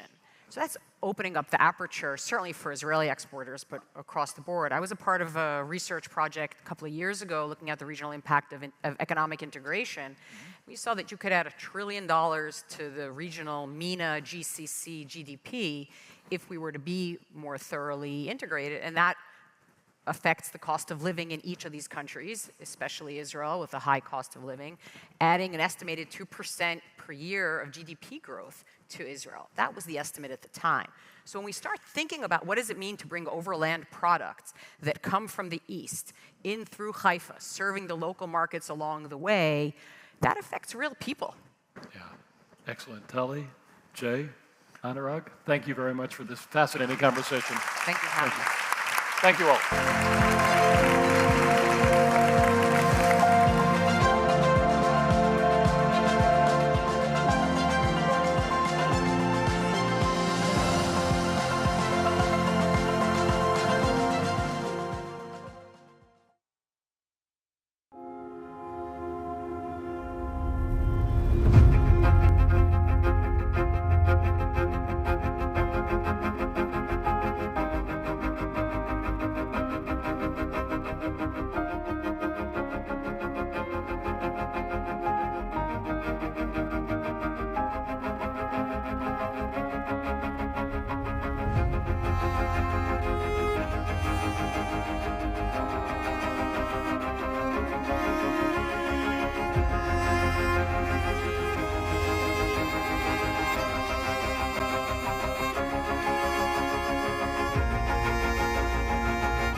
please welcome Lisa Lebovitz-Schnabolt and Laura Epstein.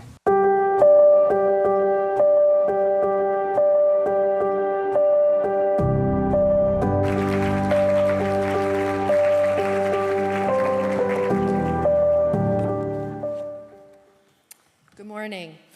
In addition to being proud ACCESS Global leaders, Lisa and I are also very proud members of the second cohort of the AJC Maimuna Michael Sachs Fellowship for Emerging Leaders. Named in memory of visionary AJC leader Michael Sachs, who believed that peace between Arabs and Israelis is not only possible, but necessary. The Sachs Fellowship strives to fulfill Michael's legacy by convening emerging leaders from Israel, Morocco, France, and the United States with the goal of supporting regional integration through business, civic engagement, and deep interpersonal connections. AJC's presence in Morocco can be traced back as early as the 1950s. In the ensuing decades, AJC has brought numerous delegations to Morocco and has worked closely with both leaders in government and civil society to deepen Muslim-Jewish relations in a country with a Jewish history dating back thousands of years. As you saw in the video, one organization that is seeking to preserve this rich Jewish history and culture is the Maimuna Association, our cherished partners since 2014. Following the signing of the joint declaration between the Kingdom of Morocco, the United States, and the State of Israel in December of 2020, it was only natural to formalize our partnership with the Maimuna Association through a signed memorandum of understanding aimed at advancing Muslim-Jewish relations for a new generation of emerging leaders. One of the key outcomes of this partnership was the launch of the Sachs Fellowship, which has brought together emerging leaders from the United States, Israel, France, and Morocco since 2022. Many members of our cohort are here today. Representing the fields of agriculture, tourism, and civil society, the fellows, including Laura and I, have engaged in both virtual programming and in-person delegations to Israel and Morocco. The Sachs Fellows have navigated the region's complexity with dialogue and compassion. Amidst one of the most challenging periods in recent memory for Muslim-Jewish relations, our Sachs Fellows have reaffirmed their commitment to people-to-people connections, showing up for one another in a moment where it's needed more than ever. In our case, frequently in a group chat. No one knew the power of showing up like our dear friend, Laziza Dalil of blessed memory. Laziza was one of the creators of the Sachs Fellowship and also a fellow herself. Her smile, her energy, and her presence lit up every room she was in. Laziza was the first person I sat next to during our trip to Morocco last September. Many of the participants on our trip were emotional and numb as our program began just hours after 6 hostages' bodies were found in the tunnels of Gaza. Despite having never met Laziza in person before, I found myself opening up to her. With Laziza, there was never a need for surface conversations. She was the ultimate empathizer and active listener. She had this special ability to make everyone feel comfortable, even powerful, being their authentic, vulnerable self. Every member of our cohort has shared similar experiences with Laziza, and we have all been inspired by her unique ability to build bridges with people of all walks of life. Laziza was a shining star. Her charisma and courageous commitment to Muslim-Jewish work touched hundreds, if not thousands, of people in her life. Lisa and I were lucky to be 2 of them. It was this spirit of coexistence that inspired Laziza to move to Paris for university, where she lived in a Jewish neighborhood. After some time, she felt it was time to return home to Morocco, where she met El-Moudi Boudra, her fellow co-founder, cherished friend, and president of the Maimuna Association. They bonded over their shared experiences growing up alongside Jewish families and decided to create the Maimuna Association to educate other Moroccan students about Jewish life and heritage. What began on a single campus soon expanded to many and blossomed into a world-renowned NGO. The care and compassion Laziza brought to Maimuna will live on through the remarkable leaders she mentored and the countless relationships she nurtured. As someone whose life was touched by both the Maimuna Association and Laziza, I have no doubt that my friend's compassion, authenticity, and humor have left an indelible mark on Maimuna, its leaders, and its partners. Laziza's ability to make everyone feel connected and comfortable, and her small and simple acts of kindness will inform bridge-building efforts for decades to come. Last year, we lost one of our brightest lights with Laziza's sudden passing. As we grieve, we are also inspired by her legacy, her passion, and her unwavering belief in coexistence. She was a gifted community builder, a brilliant storyteller, and a very loyal friend. We miss her every day and strive to honor her through the bridge building work she valued so deeply. There is no one more deserving of the Ophir Libstein Bridge Builder Award. Ophir was a staunch believer in people-to-people ties and Muslim-Jewish understanding. Tragically, he was killed on October 7th while defending his community in Kfar Aza. His legacy continues through this award, which we are very honored to present today to our dear friend Laziza posthumously. Laziza's legacy continues to inspire us all, and we are reminded of her wise words about the future of Muslim-Jewish relations. I'd like to be hopeful. That thinking is what we build our association on, and we hope for peace. And we know that the best security measure is peace, especially for a country that is surrounded by hostile countries. It's difficult to be in that position. I'm hopeful that the decision makers will come to terms with the fact that peace is highly needed in the region. May Laziza's memory be a blessing and an inspiration to us all. Laziza, we miss you, friend. Here to accept the award on Laziza's behalf is her sister, Sophia. Please join me in welcoming Sophia Dalil to the stage.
Hi everyone.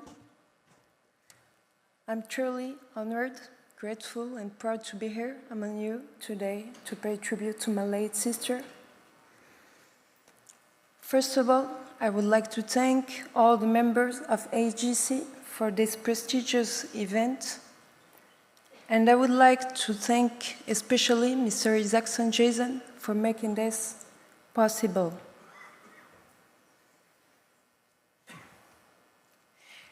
This is the first tribute that we have organized for my sister since her passing 7 months ago, and I'm deeply touched to witness this. This fact, this observation, which is as a profound life lesson, which is the power of sincere and well-founded action of the deceased. Their legacy is a lighthouse for us, remaining on earth. It's like a manual that leaves us for giving meaning our lives and live them with dignity. It's fascinating. Because, in the end, everything fades. Money, house, car, health, and even the body, but never actions. So now, if you will allow me, let me share with you a text that I have written about my lovely, lovely sister. Thank you.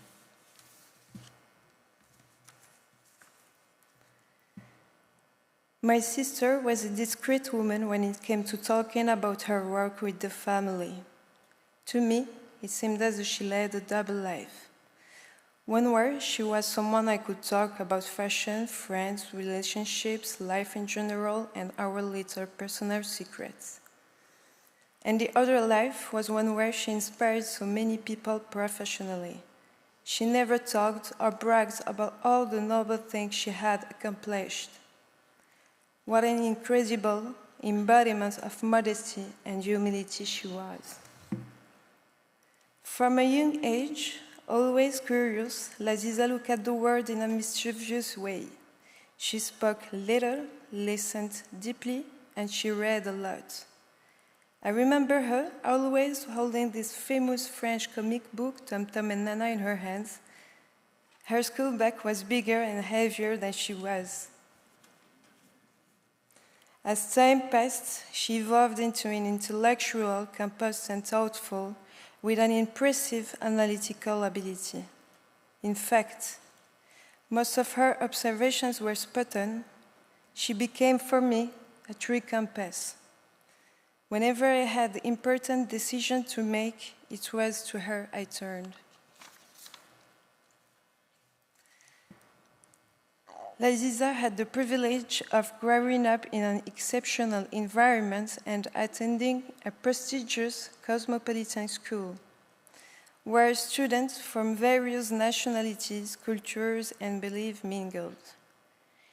This environment certainly helped her develop an open mind and a deep respect for diversity. This is the person she became, and the one you all knew. In our family, Laziza had a special place. She was the princess, the one who loved refinement and class from an early age. Of course, she didn't do the dishes when we shared the meal. But on the other hand, she had a true talent for cooking exquisite dishes worthy of the finest tables and always in generous, sometimes extravagant quantities. Mom and I were often in awe of her attention to detail and elegance, which were evident even in the kitchen. Also, she was a woman who took great care of herself, always perfect, lightly made up, and dressed with taste. Even when spending all the day at home, she embodied natural elegance with a presence that was uniquely hers. This explains the countless presentations she gave with such charisma.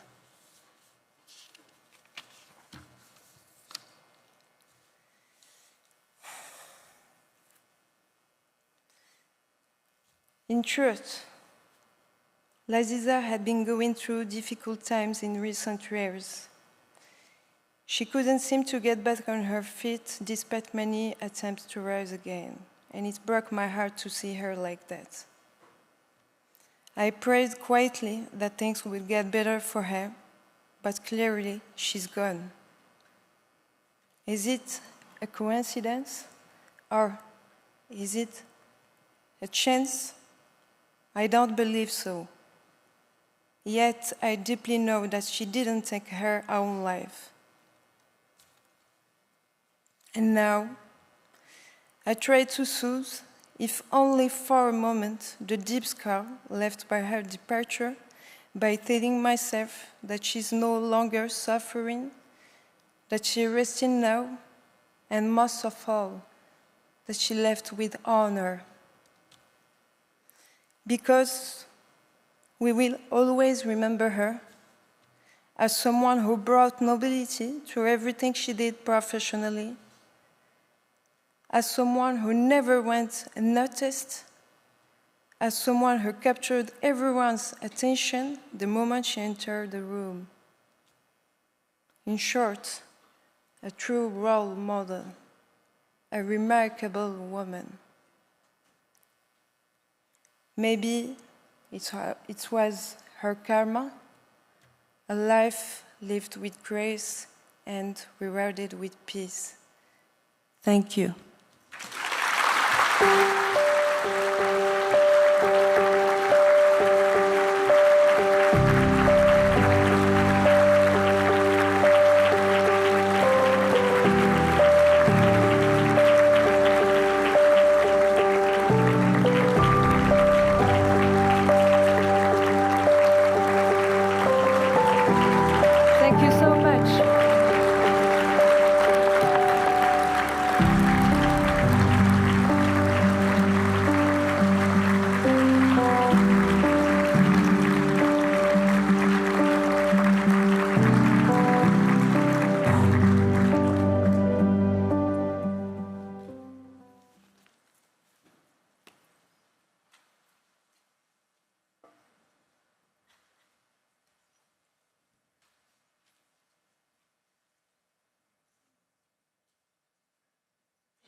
name is American Jewish Committee, but really I think it's a representative of the Jewish people in Israel around the world. And if you think about where Jewish people live around the world, in all of those places, whatever comes to your mind is where AJC operates.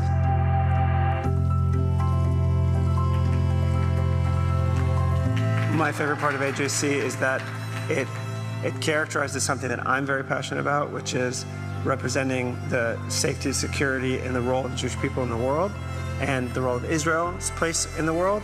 But it also does so in a way that is nonpartisan, and that is broad and builds consensus, and actually allows you to interact with a multifaceted group of people from around the world in different cultures and different languages with different beliefs. The work that AJC does only happens because people are able to support the organization to help move it forward. Organizations like AJC, I think, are willing to give back as much and more than people are willing to give, and it is a two-way relationship. Every dollar matters, and every seed that you plant in the future of AJC matters.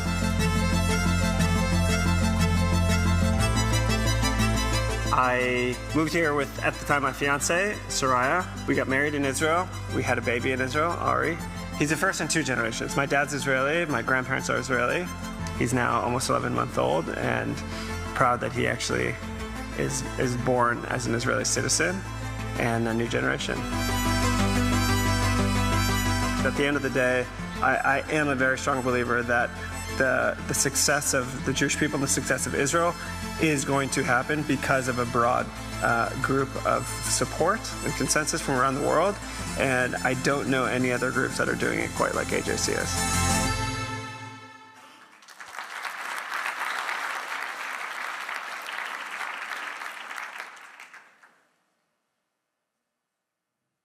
Please welcome AJC ACCESS Israel member, Danielle Aviran.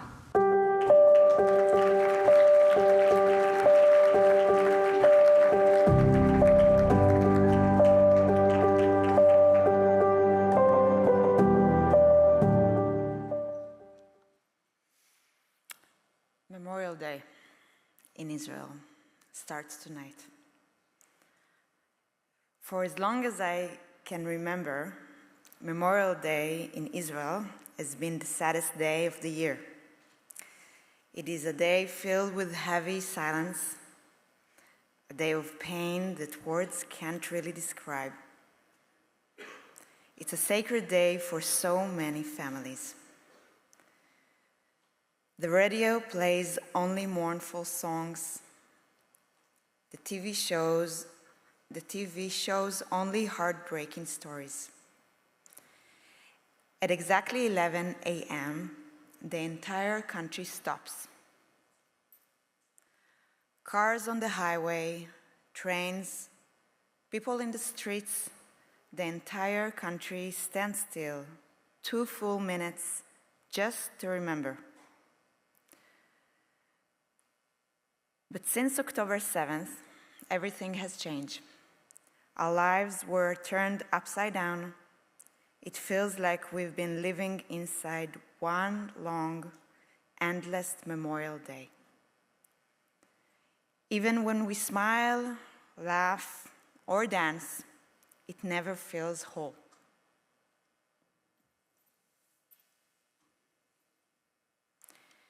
In Israel, everything is closer. Everything is more personal. When a soldier leaves for war, it's never a stranger. They are a father, a husband, a sister, a friend from school, someone we know, someone who wakes up in the morning, drives an hour or two, and then put their lives on the line to protect me, my family, my 2 daughters. Take a moment, really picture that. On October 7th, my cousin, Amit Peled, was killed in battle at a military outpost in Kisufim. Amit served in Egoz, an elite commando unit of the IDF.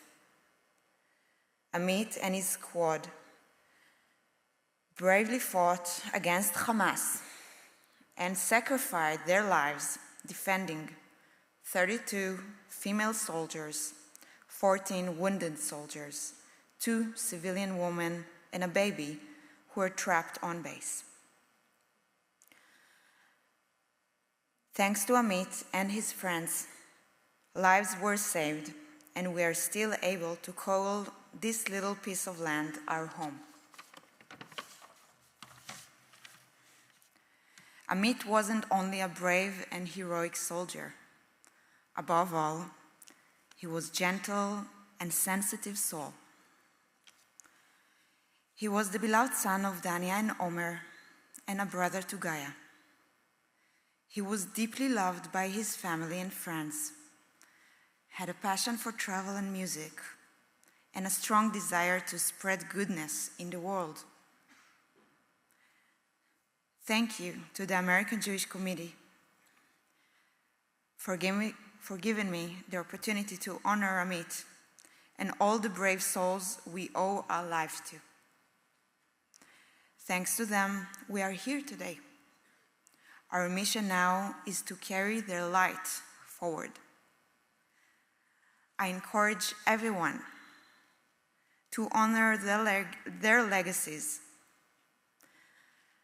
not just through remembrance, but through action, by choosing compassion, building bridges, and working together to shape a future rooted in peace and dignity.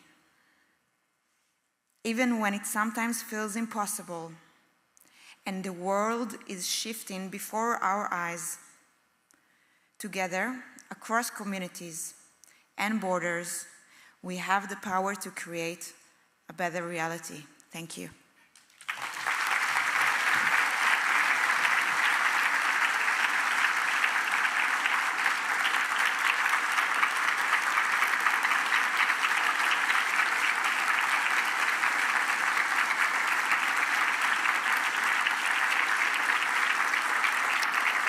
I'd now like to invite the entire AJC ACCESS Israel cohort to join me on stage. As you can imagine, all of us have been deeply impacted by October 7th and its aftermath. Some of us have lost loved ones and friends. Many of us have served in the reserves. All of us are eager for life to feel somewhat normal again. As we begin Yom HaZikaron, please rise and join us in saying the memorial prayer for the Israelis' fallen soldiers.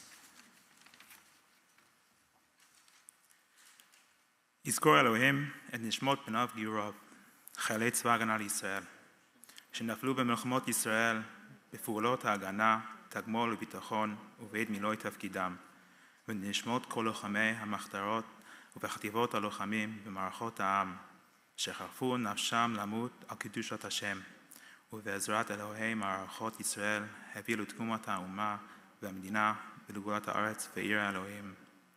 מנשרים כלו ומאריות גברו, בהחלטתם לעזרת העם, והרבו בדמם הטהור את רגבי אדמת קדשנו.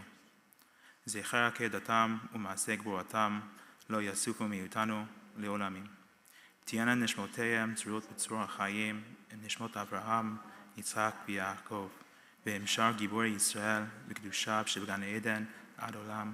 אמן.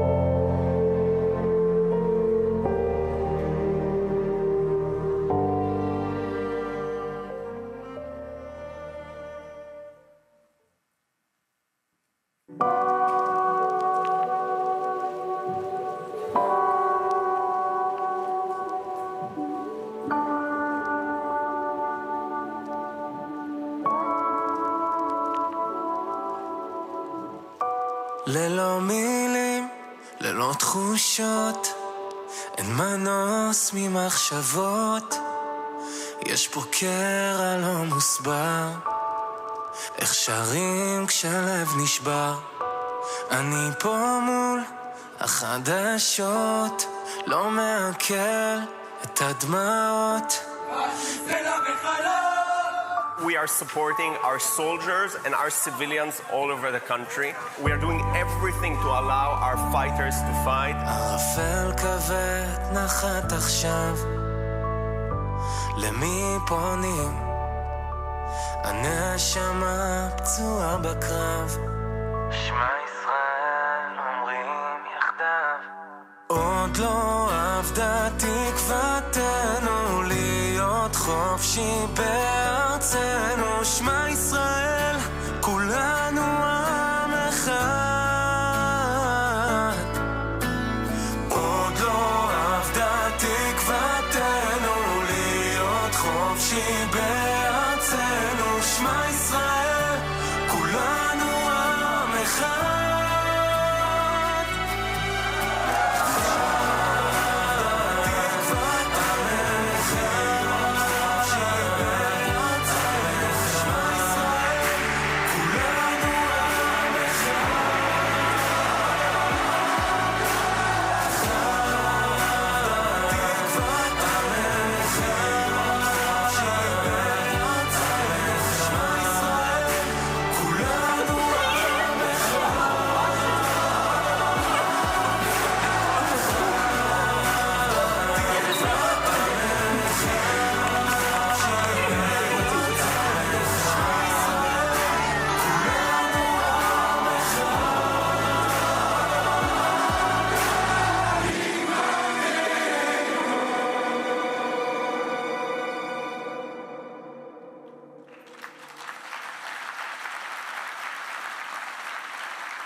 Please welcome Nova Music Festival survivor, Gal Buchspan.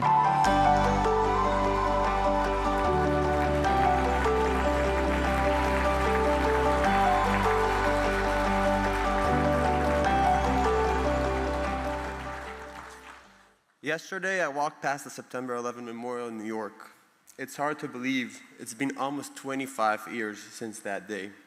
And yet, the conflicts that fueled that tragedy over religion, power, and identity are still with us. Today, Israel continues to face questions not just of war and peace, but of existence. What it means to be both Jewish and democratic in a world that often challenges both. On October 7th, I was at the Nova Music Festival in southern Israel. I was there because my brother-in-law, Ophir Amir, invited me to join with friends to the festival. 4 of us drove down from Tel Aviv. We had an apartment in Sderot. I remember standing there, looking at the city and saying, they invested so much. It's so beautiful. But if I lived here, I would want to live in the center. So if something happens, you're not the first. The Nova Music Festival was special. There was something magical. The music, the faces, the atmosphere. Until 6/29, hundreds of missiles above us. We're Israelis. We've been through rocket attacks before. We were all former combat soldiers, so we stayed calm. In that moment, it felt safer to stay in the parking lot than to try to leave under fire. Only after the major traffic jam and the pictures I've received on my phone, we decided to leave. That was about 7:45. Looking back, many others that left earlier had already been killed trying to escape. Fate, luck, instincts, I still wonder. At 8, we passed a police blockade on 232, the death road, and turned east, towards the fields. At 8:15, machine gun fire erupted. Run, we shouted in the car, and we ran for 5 hours and 9 miles. And only while running did we begin to understand the horror unfolding behind us. Eventually, we reached the Reem military base. It felt like a scene from The Walking Dead. Luckily, a random man with a pickup truck took us to Patish, a moshav in southern Israel. The hardest part of that day wasn't the running, it was the house we ended up in. Every 15 minutes, someone got a phone call. Another friend, a cousin, a parent, missing, murdered, kidnapped. I survived. My friend survived. Ophir survived, being shot in both legs. But 1,200 people did not. October 7th was not just a terrorist attack. It was a wake-up call for Israelis and for Jews around the world. Israelis often try to live normal lives, pushing aside the surrounding threats. But those threats don't go away just because we don't look at them. As Jews, we realize that we are encountering the same hatred that we faced in the 1930s. It's not because we're Zionists, it's because we're Jews. I once dreamed of getting an MBA. Today, Jewish students on campuses, no matter their political views, are harassed for being who they are. But still, I'm optimistic. Our history is filled with pain. Yes, but also with resilience. We rise, we rebuild, we move forward. They can chase us, they can threaten us, but we know how this story ends. And tonight, I'm honored to be here with AJC among people who care deeply about making the world safer and more comfortable for Jews, for Israelis, for all of us. That's why I chose to speak after the Nova massacre. We cannot afford to be silent, and we should never be ashamed of who we are. As we stand together now in strength and unity, we carry one shared message in our hearts. Bring them home now.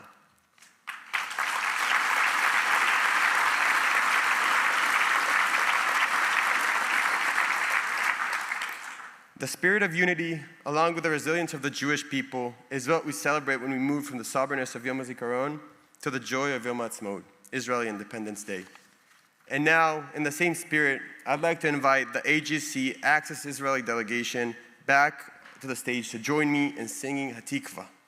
As we raise our voices in Israel's national anthem, may we remember the hope and the enduring dreams that unite us all, today and always. Am Yisrael Chai.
Welcome to AJC Global Forum 2025. We're at war with anti-Semitism.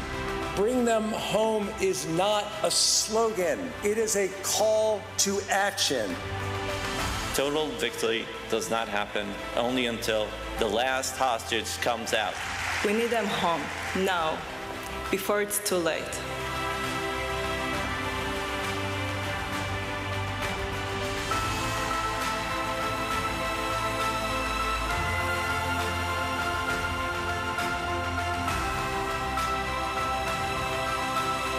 The glorification of Jew hatred should find no refuge in the new Middle East waiting to be born.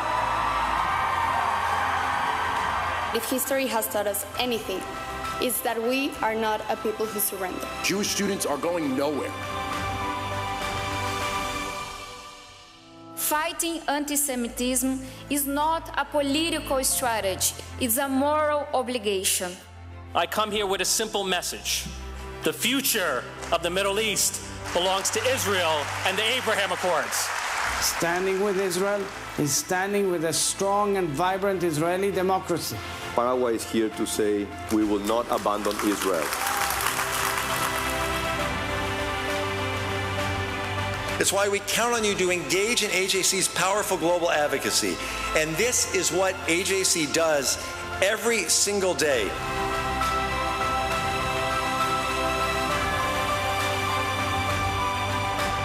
Am Yisrael Chai. Am Yisrael Chai. Am Israel Chai.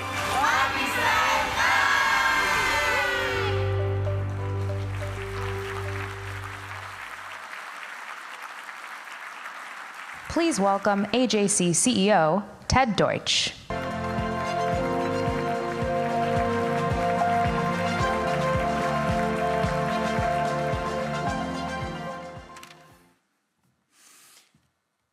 Thank you all. Thank you all for being here with us at what has been an extraordinary global forum. I would like to begin by thanking all of my dedicated colleagues who worked early mornings and late nights to make Global Forum possible. Special thanks to the global events team, Daniel Silver, Leslie Cleon, Claire Bailey-Bleifelder, Mara Stein, Lindsay Siegel, Kelly Mahoney, Alex Rubin Sands, Bonnie Gluck, all supported by Belle Yoeli. It really does take a village. Thanks to all of them.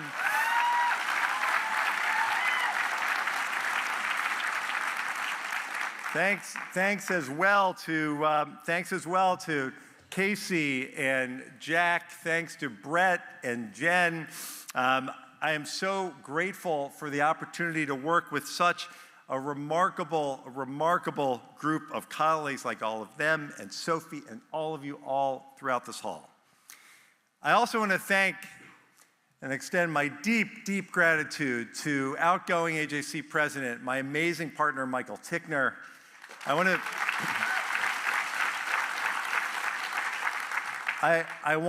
to extend thanks as well to incoming AJC President Bobby Lapin, our incoming Chair of the Board of Governors, Melanie Nelkin, our remarkable Chair of the Board of Trustees, Stephen Wish.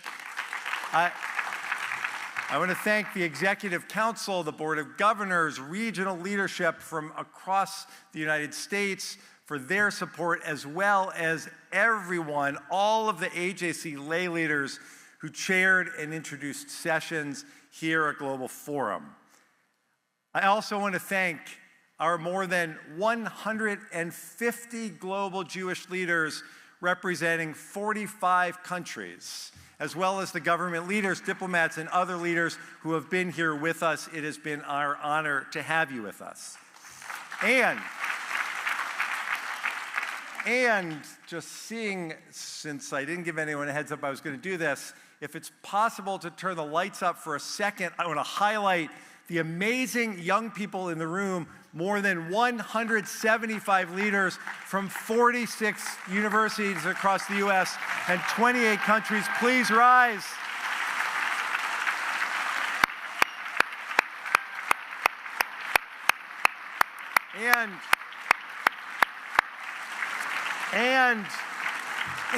Keep the lights up for 1 second. And the more than 200 members of AJC's Global Access Program for Young Professionals from 14 different countries.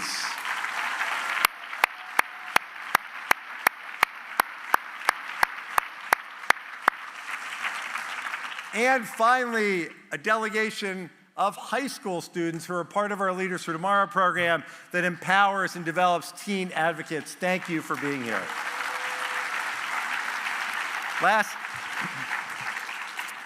Lastly, I want to acknowledge Karen Tickner, Eve Lapin, Alan Nelkin, Debbie Wish, and yes, especially Jill Deutch for all of your commitments to what we do. Michael, Bobby, Melanie, Stephen, and I are all blessed to have a partner who strengthens us in the work we do together.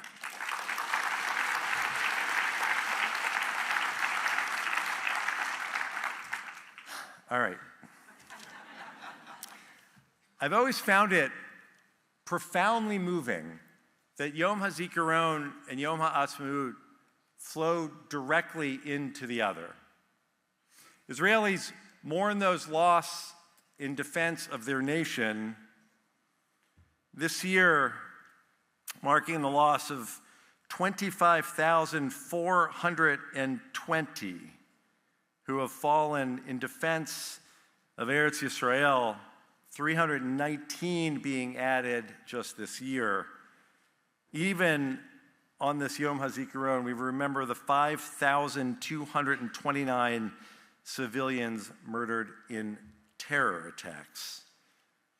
And then, before the tears have even dried, we celebrate the independence of those heroes, the independence that those heroes died to create and protect. That juxtaposition of mourning and celebration isn't just powerful, it is deeply Jewish. Darkness followed by light. It's the story of Passover. It's the story of Purim. It's the story of rebuilding a homeland in the shadow of the Shoah. Time and time again in the Jewish story, light has overcome darkness because of the unbreakable spirit of our people. This moment we're in now will be no different, but only if we choose to make that the reality.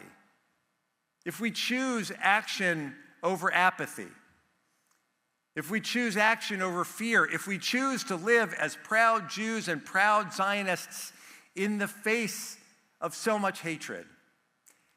And I want to tell you that after the past 3 days, I am now more certain than ever that we, all of us, will proudly and defiantly and boldly leave here today committing that the Jewish community and Israel will remain strong and that we will literally go from strength to strength. Now,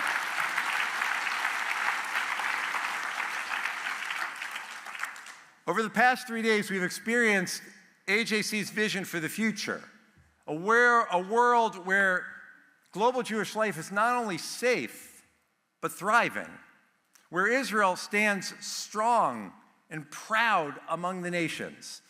And yes, realizing this vision demands that we fight. We fight against anti-Semitism on college campuses, just like those amazing Sharon Green Award winners that we heard from yesterday. We fight when swastikas deface synagogues and Jewish spaces. Yes, it demands that we combat anti-Semitism from the far right and from the far left. Because as we know from the Tree of Life shooting, the far right anti-Semitic march in Charlottesville from just a few weeks ago, when Governor Shapiro's home was set on fire during Pesach, anti-Semitism does not check anyone's party affiliation before it strikes. And yes, it demands that we defend Israel against diplomatic attacks, against dangerous lies in the media, against efforts to isolate and delegitimize the world's only Jewish state. But let's also agree on something else. We cannot only define ourselves by what we are against. We must also be proud of what we are for. We are fighting for a positive Jewish future, for Jewish pride, for the right to live openly, joyfully, and freely as Jews everywhere in the world. We are fighting for a world where moral clarity matters, where institutions like the ICJ, the ICC, the UN Human Rights Council welcome the democratic state of Israel and shun the human rights violators working to delegitimize the world's only Jewish state. That's what AJC is doing every single day, all around the world.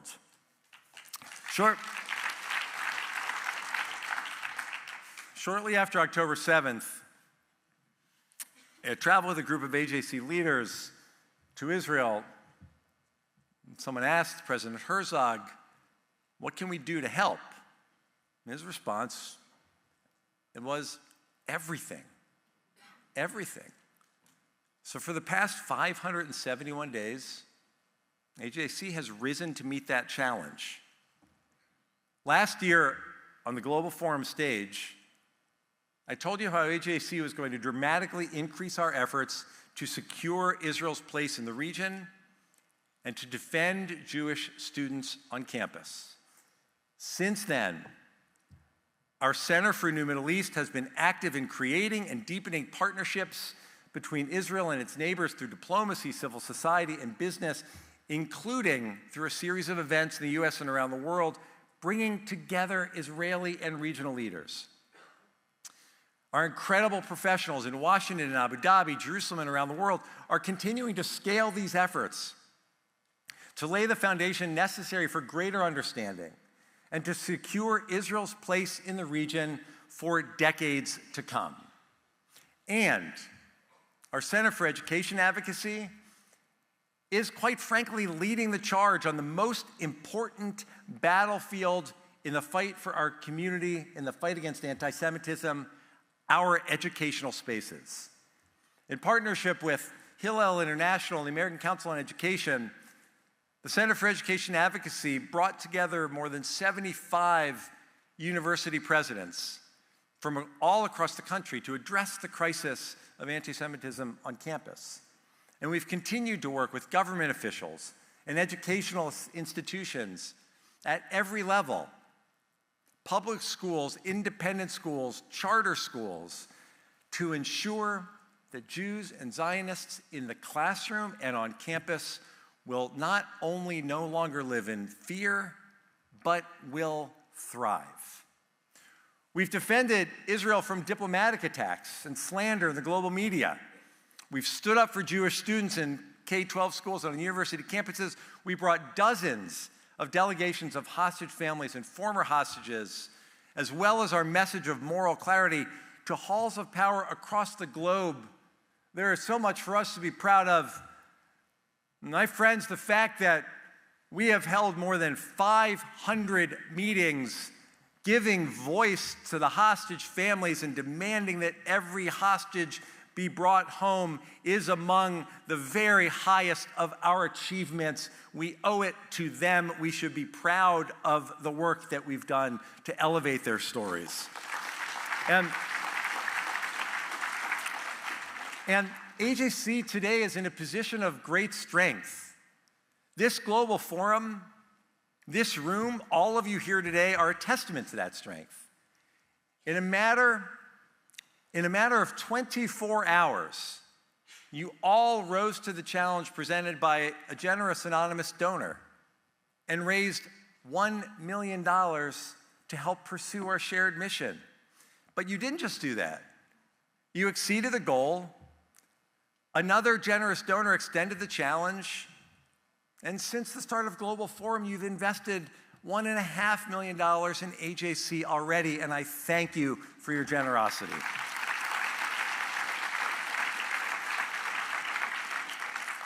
But the Jewish state and the Jewish people continue to be in crisis mode. And we at AJC know that it's not enough to only respond to today's problems. We must, as we always have, continue to look to the future, to tomorrow's opportunities, to the challenges that we may not see immediately in front of us. And whatever we face, we must take charge of our own destiny. That is why all of you are here, because you understand that responsibility and you're joining with AJC to fulfill it. I want you to imagine a world where instead of 56% of American Jews changing their behavior out of fear of anti-Semitism, the number reflected in our most recent survey, and that number is less than 5%. Where no Jew hesitates to wear a Magen David to school, where campuses and classrooms are filled only with debate and not chants of hate, where Jews in Europe and the United States don't need to go through metal detectors to enter a synagogue in every Jewish institution that they visit, and where Israel has deep economic, social, and cultural partnerships with the Arab and Muslim world and with the entire community of nations. That world is possible. And AJC is uniquely positioned to create it.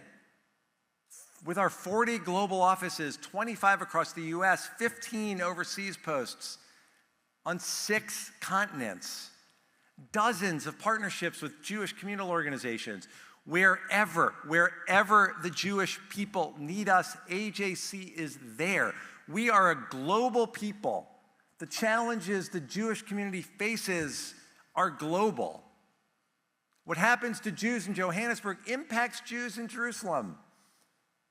Same with Berlin and Boston and New Delhi and New York. Anti-Semitism is a global phenomenon. Anti-Zionism is a global phenomenon. We need AJC with our global infrastructure and expertise, so much of which we've had the benefit of hearing from throughout this global forum. We need that global architecture and expertise to address these threats. Because ultimately, we are one people, one family. Kol Yisrael Arvim Zeh Bazeh. All Jews are responsible one for another. Through this global network, AJC is creating trusted partnerships with leaders at the highest levels in government, diplomacy, business, education, and civil society in the US and around the world. We use these relationships with leaders to create a world where Jews in Israel thrive. At AJC, our relationships with leaders, it's not where our advocacy ends, it's where it begins. The other day, I spoke about how AJC approaches issues in a nuanced and thoughtful way, always, even in our polarized times, especially in our polarized times. Fundamental to our approach is to always remain civil and respectful. It's what we expect from ourselves. It's also what we expect from our Global Forum stage. Through these relationships and our advocacy, we train, we educate, we change and influence policy. AJC creates real, lasting change for the Jewish people. For the 2.5 years that I've been blessed to be the CEO of this amazing organization, I've listened, I've learned, I've traveled extensively to understand the needs of Jewish communities around the world, including all across the United States. I've met with so many of you in your communities. I've stood with you, I've worked with and confronted leaders with you. We've made change together. And now, as AJC prepares to turn 120, we are building the next chapter. Over the past year, we've asked ourselves, what can we be doing even better? What is AJC's unique contribution to the global Jewish community? Because the world has changed. The threats are more pronounced. The stakes are higher. And the moment demands not just action, but real leadership. So we've worked to define and sharpen our focus through a new strategic plan. It will guarantee that AJC will maximize our impact in order to fulfill our mission. In a fast-changing world, we need to move with clarity and agility to be the strongest advocates for the Jewish people in Israel. And I have to tell you, I have never been more energized for the work ahead. After this global forum, these amazing 2 days that we have spent together, I know that you feel the same way. So Look at how we have always stepped up. We are a people who went from being slaves in Egypt, and then withstood life in the desert for a generation and a half to establish the kingdom of Israel. After the darkest period in our history, our people miraculously reestablished the modern Jewish state of Israel. We have always gotten back up. We have always emerged stronger. And if all we do is fight anti-Semitism, if all we do is respond to slurs and clean up swastikas and react to hate, then where does that leave us? To be Jewish is not just to endure, it is to rise, it's to rebuild, it is to believe in a brighter and stronger future even when the world gives you reason not to. So today I say to you clearly, be Jewish proudly and unapologetically and unstoppably. Join AJC in ensuring that the Jewish future is bright. A future where Jewish people are not only safe, but thriving, where Israel is at peace and a welcome member of the community of nations, and where democratic values continue to flourish.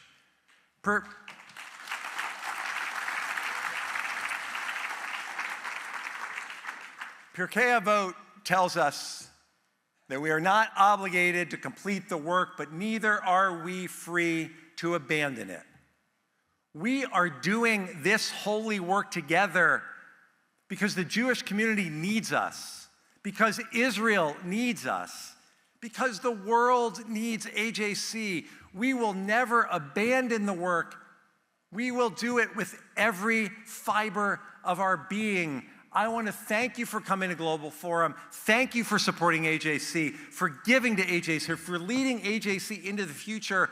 What I see from this stage, our future, the future of the Jewish people, has never looked brighter. Thank you, everyone, for being here. Am Yisrael Chai.